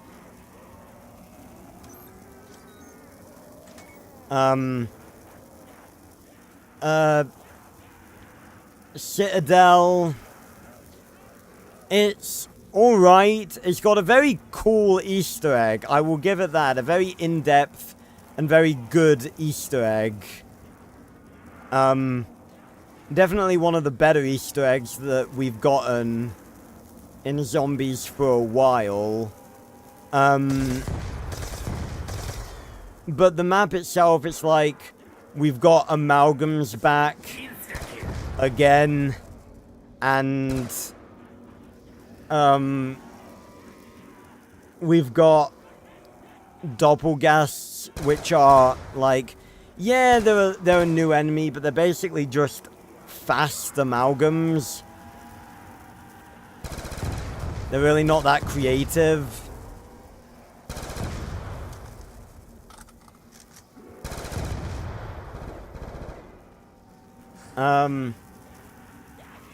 What do I think about Black Ops 7 bringing a transit-style map again? What, like just a map that is, like, multiple different areas that you travel between? I don't know, I mean, a transit remake has been, like, a rumored thing for God knows how long, and I don't really understand where that came from. Like, I don't really get what, because everyone thought that it was going to be happening for Black Ops 6, and I don't really know where the rumors came from.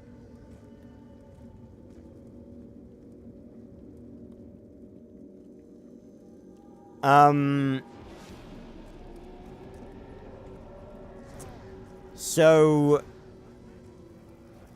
It sort of reminds me a bit, I don't know why I just thought of this, but it reminded me of it. Sort of reminded me of, like, when Doctor Strange 2 was coming out, and there was, like, all those rumors that, that Tom Cruise was gonna play, like, superior Iron Man, and it was, like, never even remotely gonna be true. Like, Tom Cruise never even got a call asking, like, him about the role.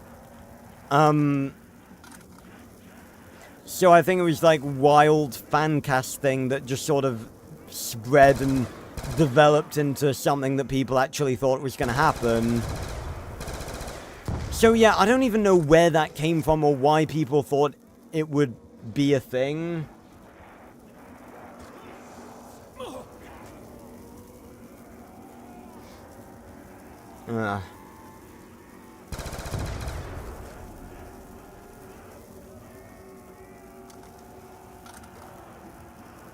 What is there some, you mean like apart from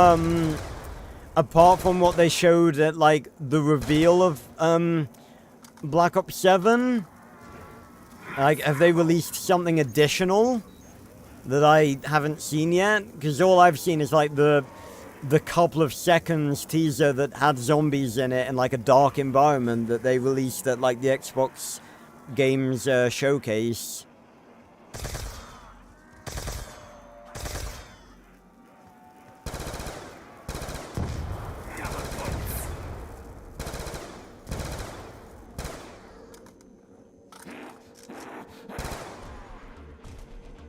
Right, those couple of seconds. Yeah, I didn't see a vehicle in the background, but yeah, it's kind of hard to see anything, to be honest. But yeah, I don't know, I mean, yeah, I mean, I hardly think that is substantial evidence, but I'm sure some people will run with it and be like, oh yeah, Transit remake confirmed. Oh my god, it is a miracle that I made it through there.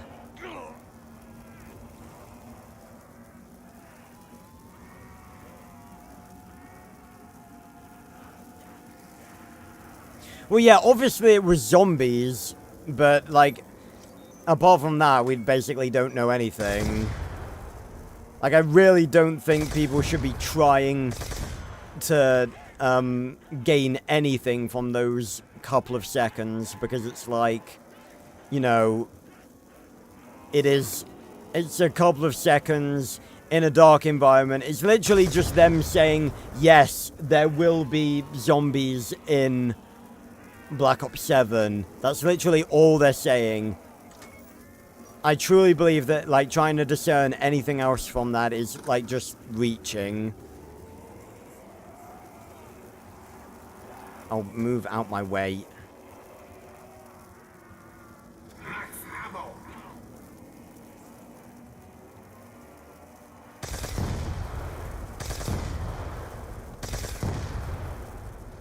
Nice.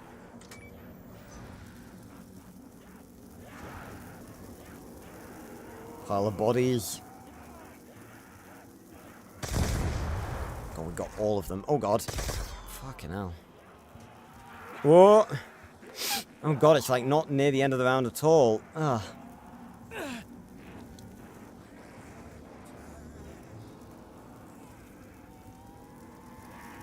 Ugh.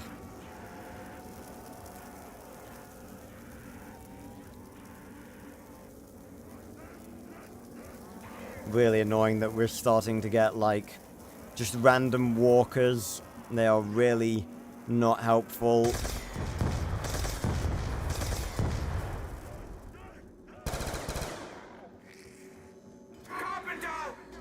That was weird.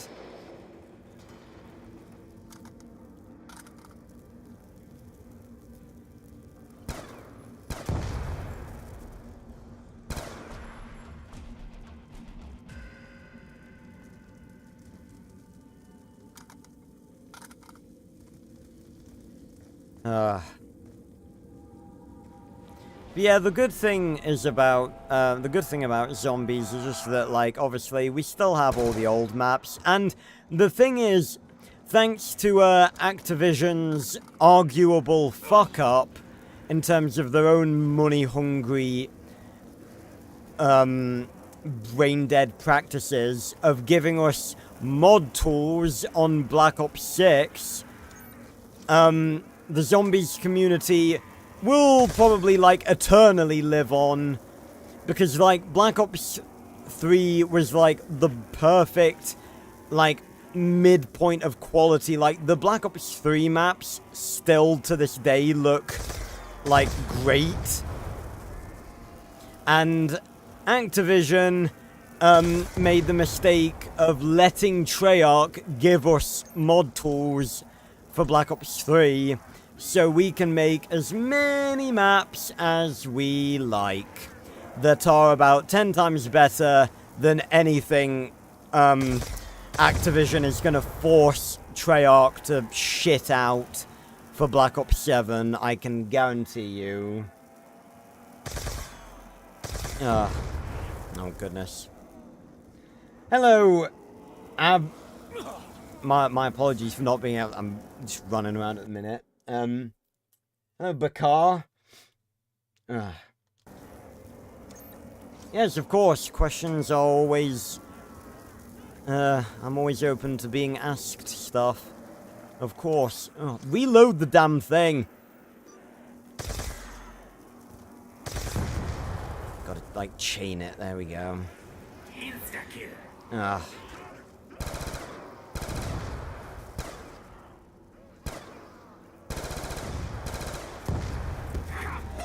Ah. What do you mean? What do you mean open the maps? I'm not sure what you mean by open them. Ah. I don't know, Midnight. Like, the thing is, I honestly do not have hope of it being good. And the reason is, Black Ops 6, we thought it was going to be amazing because it had 6 years of development. 6 years? 4 years, sorry. And yet it turned out basically to be a half-baked mess half the time. We got 2 launch maps, one of which was basically a bonus map with less atmosphere to it than Bus Depot. And then, like, pretty much every map after it thus far, apart from Shattered Veil, has been pretty bad.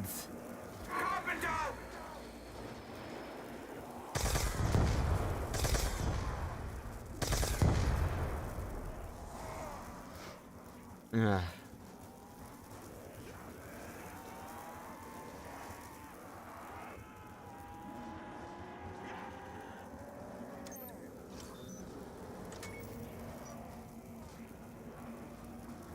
Yeah, I get what you mean, maps on Black Ops 2 Zombies, Bakar, but, like, what do you mean open them? Do you mean just, like, play them? You open the game and you play them? Double points.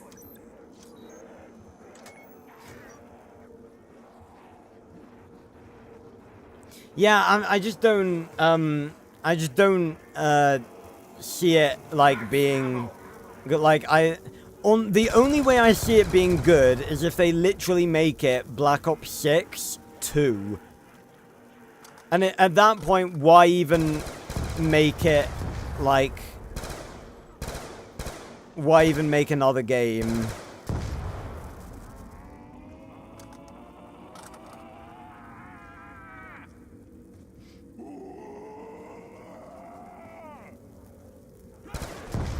Alright, there's round 25 beaten. We've beaten my record on a farm.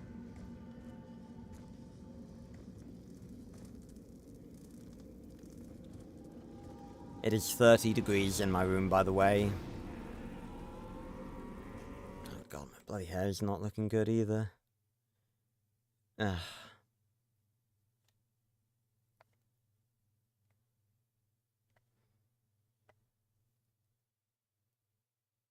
Ugh. But yeah, I mean, I guess we'll have to see.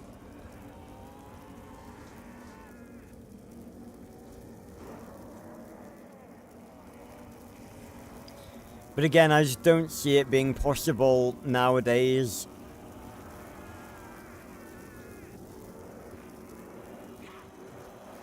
Because it's like... And again, I've been saying, where are the other Call of Duty developers? Where's Sledgehammer and Infinity Ward? What the fuck are they doing now? Because why do we need a COD every year? We don't.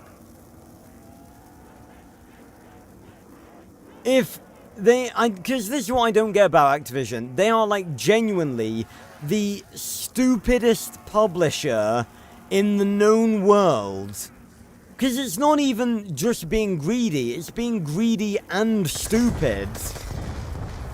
Like, you finally have a game that people are actually, like, saying are, like, at least worth playing.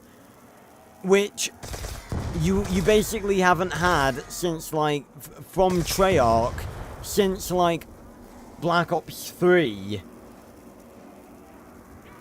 And instead of keeping that game going, you're going to spend money on developing a half-baked mess that people are going to hate again.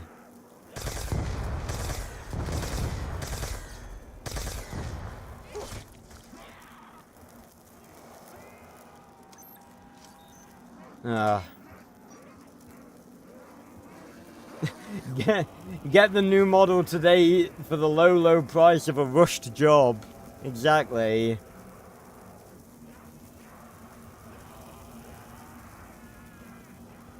Having the walkers here are really not helping. That's an insta.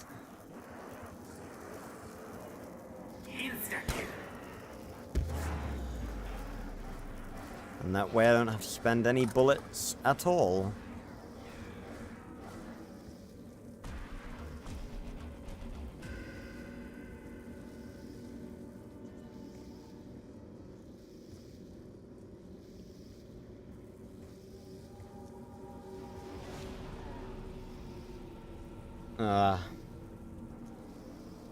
Yeah, I don't know what you're asking.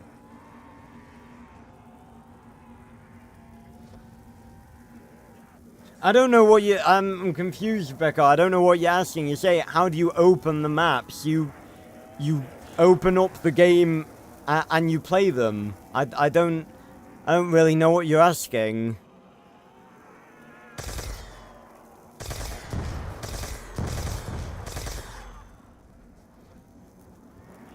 Yeah.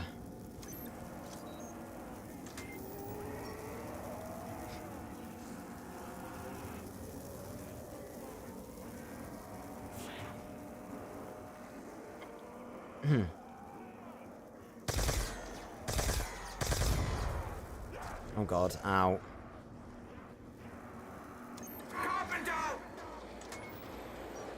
No, I don't think that's what they're asking, Midnight.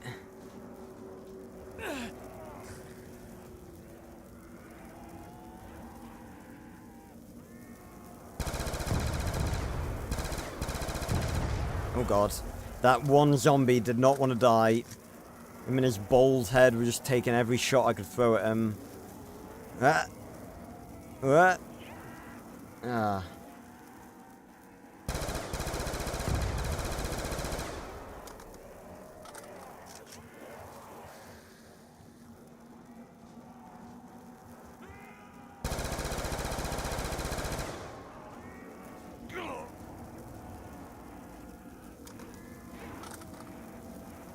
Well, yeah, that's because you have to buy the other maps.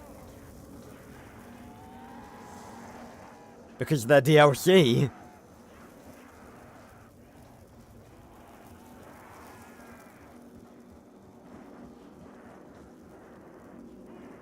Oh god, that fucking lurch up and down was horrendous.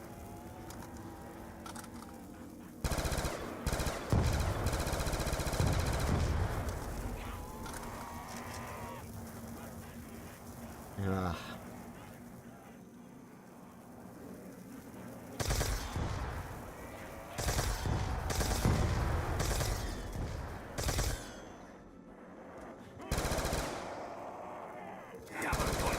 Oh yay, more points to spend on absolutely nothing. Oh god. Ow, they're behind me.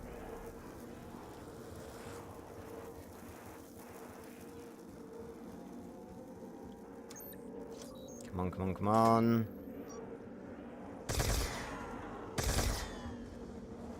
Ah.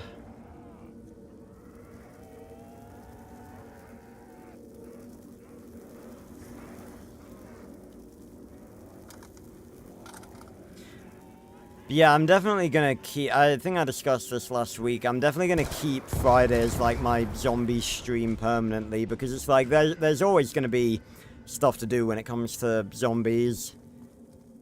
By the time I've finished this, by the time I've finished this, like, series of Zombies Revisited, there will probably be some really cool, zombies maps having been released on Black Ops 3. How to get the other map packs? You buy them. Again, I really don't understand what the confusion is here.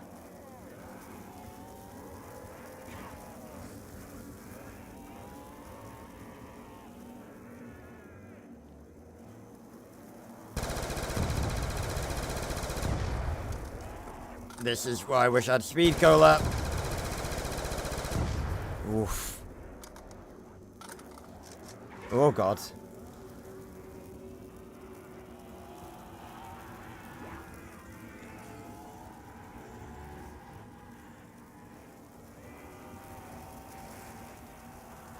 Oh my god.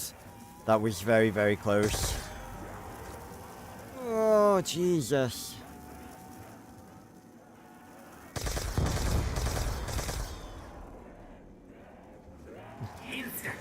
Yeah. I was gonna say, what? I don't get what... The, like... You get the other maps... You get the other maps by buying them. You buy the other maps.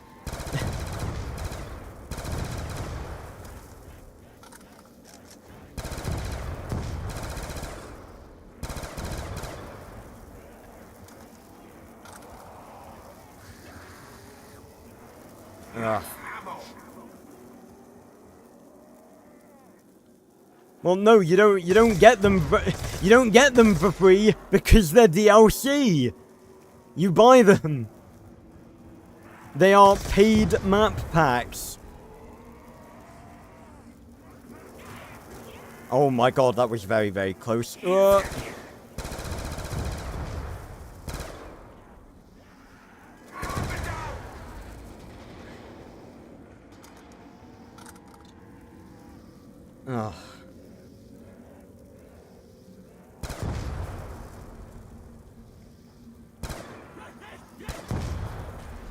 Around 29. I think maybe we'll get to round 30 and then we'll call it quits. Because I could probably stream all night on this.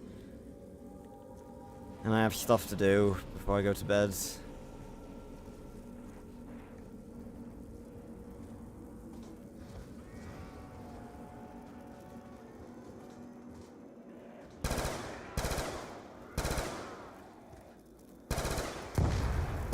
Yeah, the lamentation starting on me, starting to feel as weak as the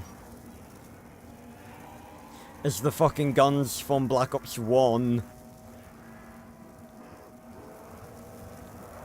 Isn't that mad that it took up until nearly round 30 for a pack-a-punched weapon, on Black Ops 2 to feel as weak as a Black Ops 1. Like, it feels... The Lamentation feels like as strong as the HK by default.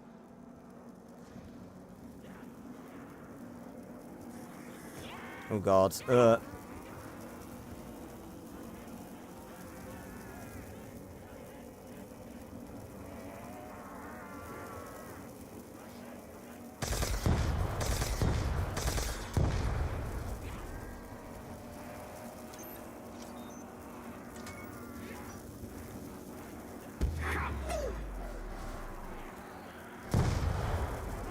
Oh, me, Midnight?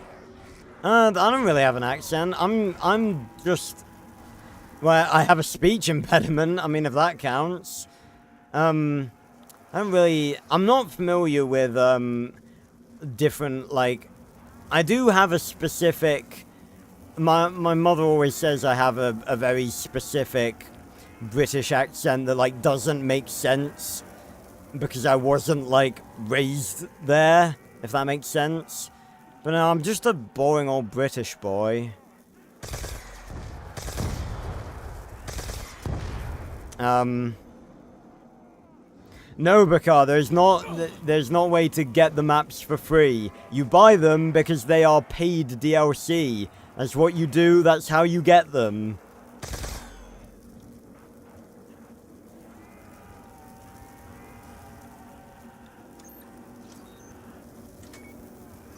Oh yeah, well, they definitely hit the nail on the head then, because I am British. Yeah, there's just a... Because I remember my mother's told me before, like, I have a very, like, specific British accent which doesn't make sense. Because it's like a type of British accent that comes from a place that I was, like, not raised in at all. That I, like, I've never lived in at all. I mean, my accent is just a bit all over the place sometimes. Yeah, that's fine. Well, yes, yes, Midnight's partner, I am indeed British.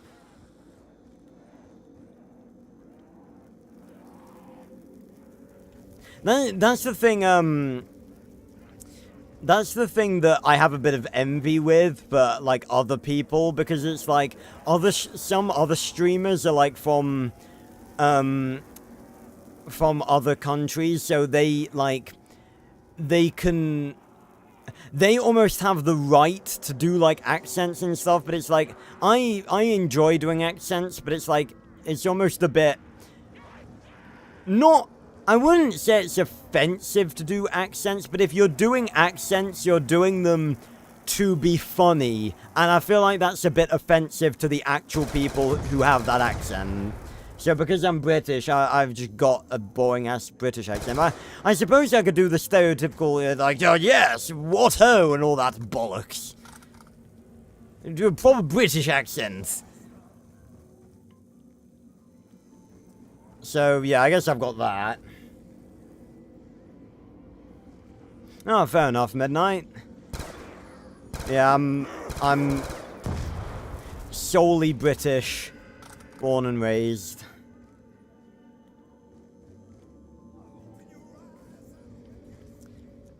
But, yeah, so... I guess I can do that. I say, what ho? In bloody Green Run right now, and the sky's gone dark, old chap.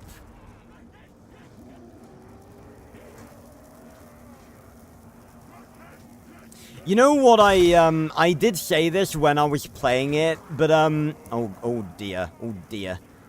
Oh dear me. I did say this when I first played the Tomb, because the Tomb obviously had, the character of Archibald, and Archibald is basically what American people think a British person, like, sounds like. They basically... Archibald is basically like every... How did I make it out of that? Archibald is basically like every old English stereotype, like, just crammed into one. Like, every single phrase and mannerism and everything just, like, bashed into one. He is, like, so stereotypical, I should be offended. But I'm not, because I'm not, like, an actual degenerate that would get offended by something like that. He's like, oh, there's a... Oh, they've left the bloody decanter. Spot of port ought to do it. Or a spot of port ought to be just the ticket. It's just like, is the most stereotypical British character I think I've ever seen in anything ever. Come and join me for a pleasant time in Zombies Town, will you, lads? Yeah. I mean, yeah, I probably should lean into it a little bit. Like, everyone else has, like, every other streamer has, like, their accents that they can do. I probably ought to lean into the British accent, because I do enjoy doing it. It's funny. And I'm allowed to do it because I'm British.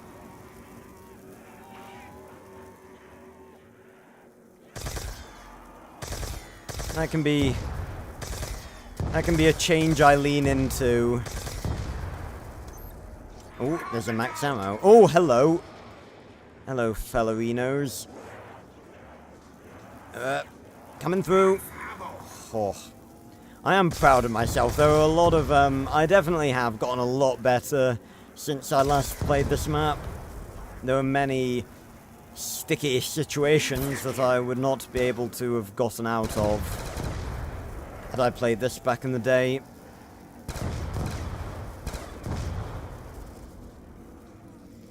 See, I made the point of saying that transit is difficult. We played transit 2 weeks ago, and even I don't find it,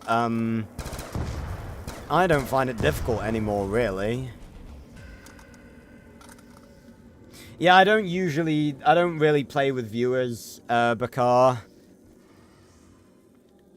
Because I like to, so I don't really do multiplayer streams, because I like to have sort of full control over my streams and, like, what I'm saying, and, so I like to talk about what I'm playing and stuff. And obviously, I like to talk to you guys as well, so if I'm distracted by someone else on my stream, I can't really do that.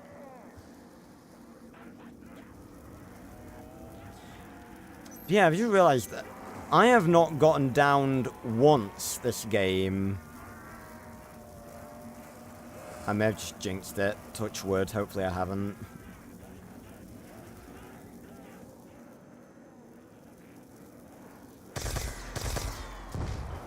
Oh, it's a nuke. There's a nuke. Need to grab the nuke.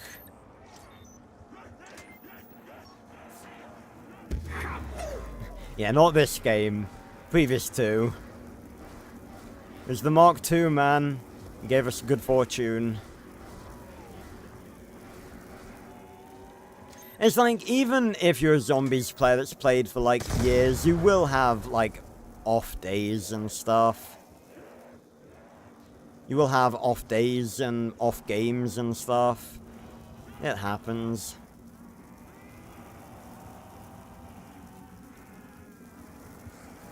But yeah, I am looking forward to playing the Black Ops 4 maps. Mainly because I want to give them a go. And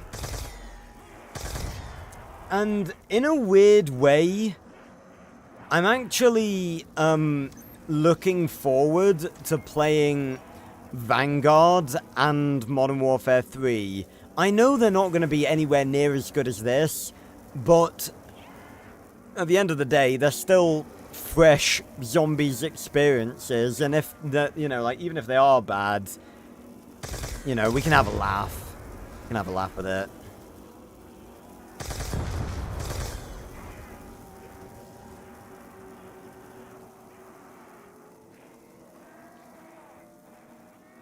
If you're asking, will I play Transit, Bakar, I have already played Transit as part of this series. I played it 2 weeks ago. Did decently well, I'd say. Even got the jet gun, although I didn't use it in that fucking stream. Oh, there's a max! There's a max! Did, like, completely miss that.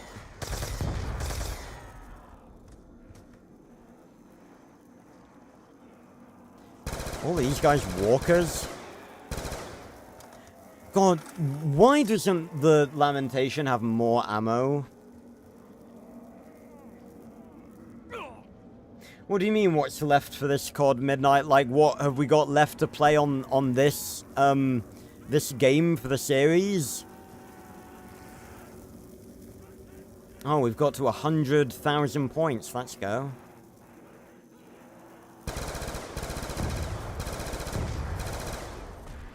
Ah. Well, we've basically just started Black Ops 2 because, you know, we're starting off with the Green Run maps. Because they were the vanilla ones, so I'm going in release order, so we've still got, like, all of the others left to go. I am playing these in release order. So next week will be Nuketown, and then after that, we'll do Die Rise, and then Mob, then Buried, then Origins, and then it's on to Black Ops 3. I'm not particularly, like, looking forward to Black Ops 3, mainly just because I have played it on stream very recently. For those of you who weren't around, like, I basically played through all the maps last year, like, a couple of months before Black Ops 6 came out, so they're, like, very fresh in my mind. But I am going to play them as part of this series, because I don't want to skip out Black Ops 3. I won't skip out Black Ops 6 either when we get back to it.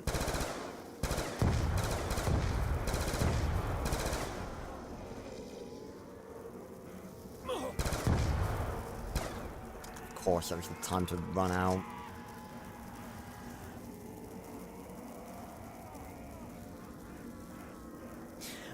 No, I don't think so. I'm going map by map, like one stream per map, apart from, like, the 2 Green Run maps I did last week, because I want to give, a full stream to each map, just so we can enjoy it. Because it's like, if I were to do, like, Nuketown and Die Rise in one stream, first of all, that would be a bit of a weird thing. It'd be a nightmare to market as a, like, to advertise as a stream. It'd be like, Nuketown and Die Rise. So I'd have to, like, pick which map, like, I would do the thumbnail for. Whereas if I just do them one stream at a time, then, you know, I can just do one stream per map, make that stream completely about that map. But yeah, and plus, Nuketown, like, you know, town is small, but we've spent an entire stream on this, mainly because I had a few bad attempts. So it's like, I want to, and you know, Die Rise is a bigger map with, like, more to do on it, so it's like, I want to give more, want to make sure I give an appropriate amount of time to Die Rise. So I wouldn't really want to share the maps over stream with one another if they were big maps like Die Rise or Origins or Buried.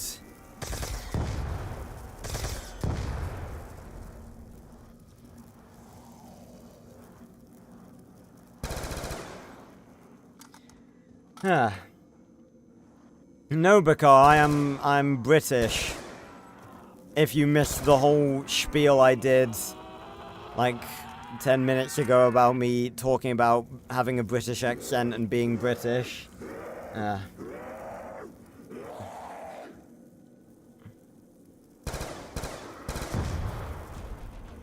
it's okay, Bakar. Just a bit of a confusing thing to ask. I thought, just for a moment, I had an inkling. I was like, wait a minute. Is this a kid that, like, has grown up with the newer generation of zombies, like Cold War Black Ops 6, and doesn't know that you have to pay for the maps? Or that we used to have to? Because I swear to God, that is going to happen at some point. Someone is going to come into my chat who genuinely thinks that, and it is going to break me. From Algeria, nice. Ugh.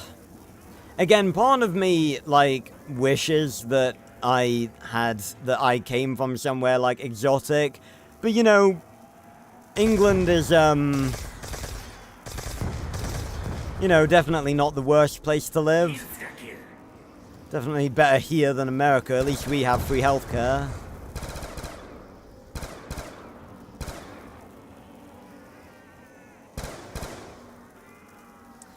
No offense to any American people, obviously, but, you know, it's just a fact.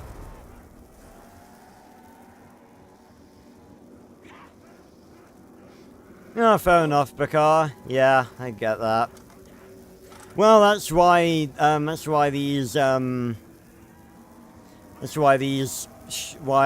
stream and stuff, so I can provide gameplay and stuff for people that can't play it themselves. Am I planning on doing Easter eggs?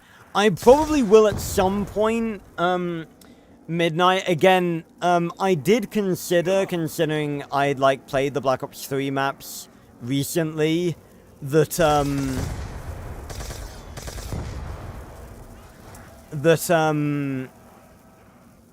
I just do the Easter eggs on them, but I think I'd rather just play them normally, considering this is sort of like meant to be a retrospective series. Just going through them and comparing them, like, game by game. But yeah, I realized that you joined... Wasn't the first stream you joined in on the Moon stream? Yeah, that was after, because I have actually been doing all of the Black Ops 6 Easter eggs as they've been coming out, because, when, like a month or so before Black Ops 6 came out, I did a series called The Countdown to Black Ops 6, where I basically did all of the Easter eggs on Cold War, apart from Outbreak. Number one, because Outbreak had 2, and I didn't even know it had 1. I didn't even, like, know that it was, like, part of the storyline until, like, the night that I was supposed to be playing Mao de Toten, and I made, like, a last-minute change, attempted one of the Easter eggs, and failed on it. But as for the others, Die Machine, Firebase Z, Mauer, and Forsaken, I did all of those. Again, you can go check them out on my channel. It's the Countdown to Black Ops 6 Zombies. And I completed all of the other Easter eggs. And so far, I have completed every Easter egg there is to complete. Every main Easter egg, obviously, on every map for Black Ops 6. Some were very, very difficult. Cold War, the only one that didn't take me one attempt was, Mao de Toten. Die Machine I did in 1, Firebase Z I did in 1, Outbreak I failed. But I could only afford to do them once each, basically, because I'd chose to do it, like, a month and a week before Black Ops 6 came out, so I did, like, one every week. Hey, True Volk, how you doing? Welcome. Ooh, lag. Can I do the Easter egg on transit? No, because if I were to do the Easter egg on transit, I'd want to do the Maxis side of the Easter egg, because that's the canon side, and that requires 4 people, I'm pretty certain. Because the other side, which is the Richtofen side, the solo side, that's not canon. And, you know, I want to do the canon side, if I was ever gonna do it. I mean, yeah, I'd have to find people to do it with.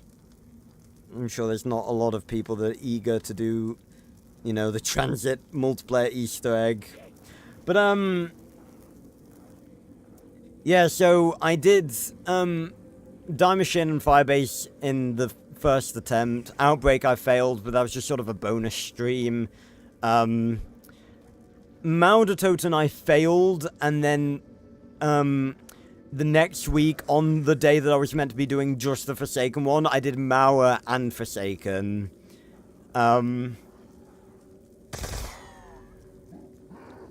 Yeah, I've missed it too, True Volk. And so many new people popping in. But yeah, these Friday streams are part of a series I'm doing where I'm revisiting all of the Zombies maps throughout Zombies history and release order. Doing it every week, right here on the channel. And again, go join the casual Discord in the description down below if you don't want to miss any future live streams on this or anything else.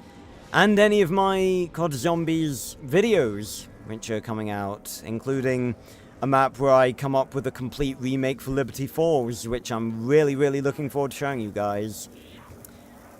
But, what was I saying? So yeah, so I have done all of the Black Ops 6 Easter eggs currently out on all of the maps. Terminus took me 2 attempts. Liberty I did in 1 attempt. Citadel took me 3 attempts. The Tomb took me 4 attempts, so it took me like a full month to beat the Tomb, because I do 1 stream every week, every Friday, on Zombies. I do other streams, on other things, of course. So the Tomb took me... Oh god, oh god. Oh god, I'm stuck, I'm stuck, I'm stuck! No other weapon would have gotten me out of that. Oof. So yeah, the Tomb took me like an entire month to do. That was not fun. Although I think the boss fight is the most enjoyable part of that map.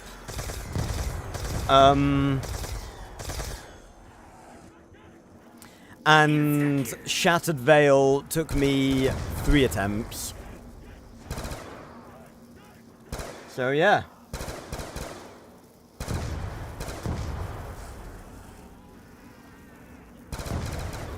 Oh goodness. Oh.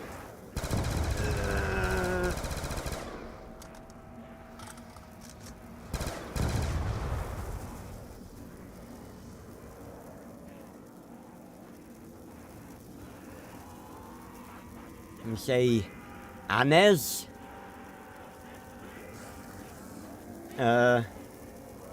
Okay, hello, Becca's brother. Well, as long I don't know if this. I hope this isn't anything like offensive or anything like that. Anez.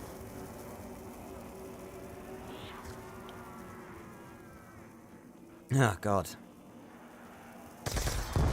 Have I mentioned that I hate summer? Ugh.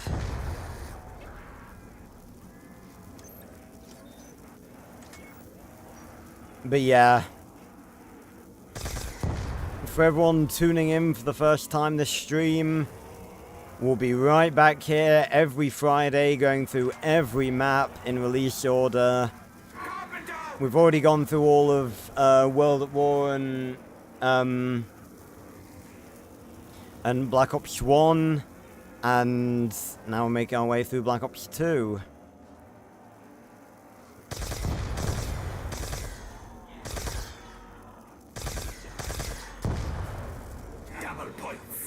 More points to not spend on anything.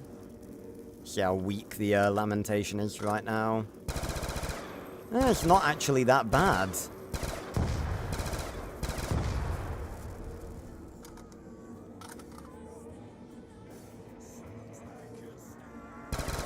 This is like as strong as a regular, like, Black Ops 1, like, assault rifle is on, like, round 20.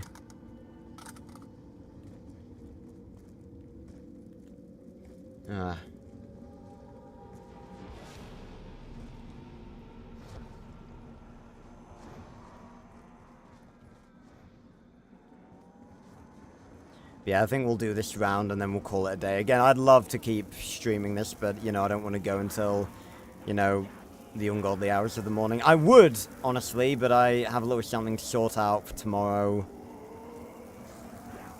Before I go to sleep.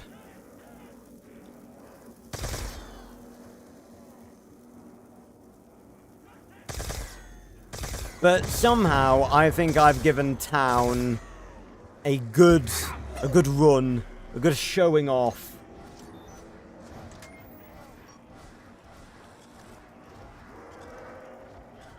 Can't open the vault, obviously, and did I just get like 400 points? Is that a thing? Oh god. Whoa, whoa, whoa.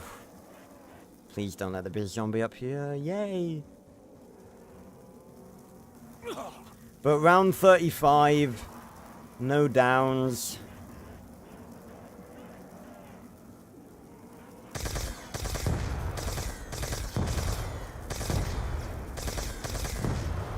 It's gone pretty well. Alright, well, I'm not going to keep saying stuff. Saying random stuff, especially when I don't know what it means, but, I don't know why, I'm assuming it means something, but, there you go. There you go, Beccar's brother.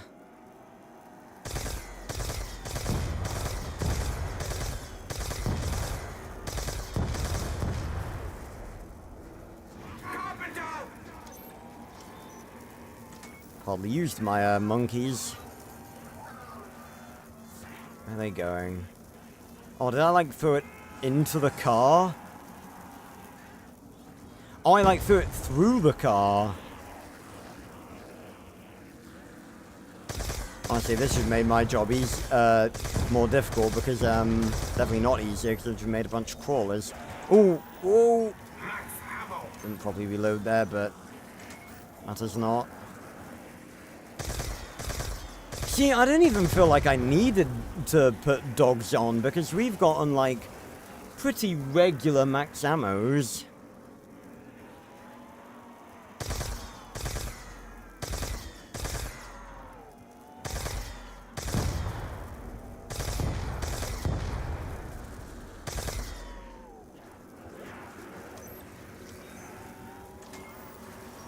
Oh.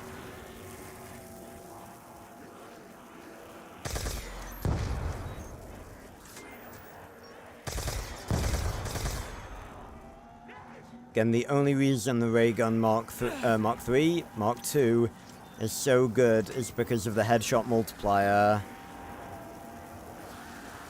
Because it one-shots to the head for a long-ass time.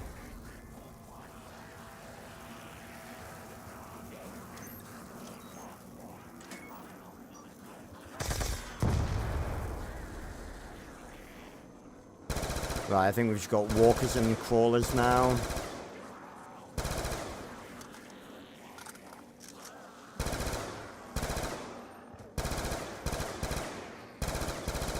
And one more shot of the Mark II. Skadoosh. Hi-yow. Right, everyone. Round 36.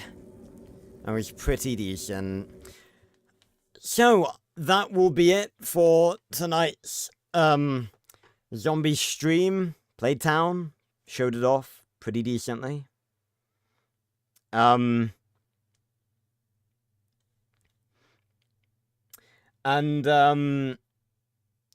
so yeah, that was town. Showed off pretty decently. You know, there's not a lot to show off in town. I could keep going for probably a lot longer. You know, I haven't had any downs. What's our stats? 1,873 kills, no downs, no revives, 826 headshots, and 150,850. Wow, that's not total because it'll show me like how much. Yeah, let's end the game.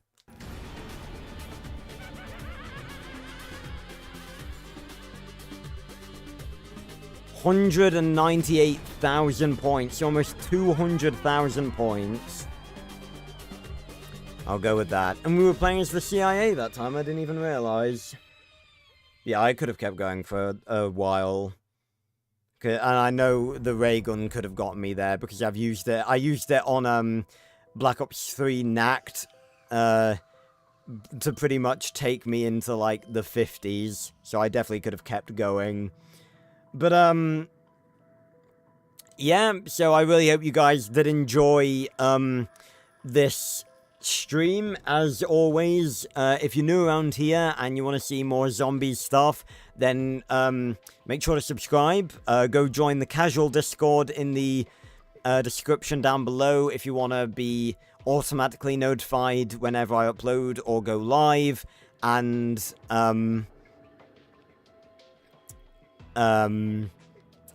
be a part of my ever-growing multi-fandom community. And also, if you're a COD Zombies fan and you're looking for a place to chat with other COD Zombies fans that I strive on keeping as non-toxic as I can, then join the COD Zombies Discord as well. I will be back tomorrow for another episode of Prince's Game Night. We're going to be playing, which is a series I do every Saturday where I play a different game from my collection. We're going to be trying out Splitgate 2, which is a new free-to-play game that basically combines Call of Duty with Portal. So should be interesting. There will not be a stream on Monday because I am ceasing Monday streams. I'm stopping them for now, in order to give myself more time to work on videos. Because we're, you know, going into the summer now, and, you know, summer's when people are, like, off college and school and everything, so, you know, views are up. So I want to try and pump out some good content during the summer. And I will, of course, be back next Wednesday as well for more Oblivion Remastered. And that is it for the Green Run maps, apart from Turn, but I can't really play that solo, so, you know, I might see if, which have you noticed, when you hover over them, they're, like, slightly more detailed? Like, the lights are on in town, and the lava is more detailed, and, like, on the bus depot, the far right LED like moves and the bus sign has more detail and stuff. That's interesting. But yeah, so next week we will be moving on to play Nuketown Zombies, which is gonna be fun. Looking forward to that. Mass energy equivalent, secret tests, crash landing perks, surviving the iconic Nuketown, where the past and the future come together. Looking forward to that. And that'll be... Whoa. What was that? Whoa, what was that? Did you guys see that? That weird icon just then. What was that? That was weird. Okay, that was weird. But yeah, so I will be back next Friday to play Nuketown Zombies, and that shall be fun. So, thanks a lot for watching, everyone, and I will see you on another video or stream very, very soon. Goodbye, everyone. Thanks for stopping by.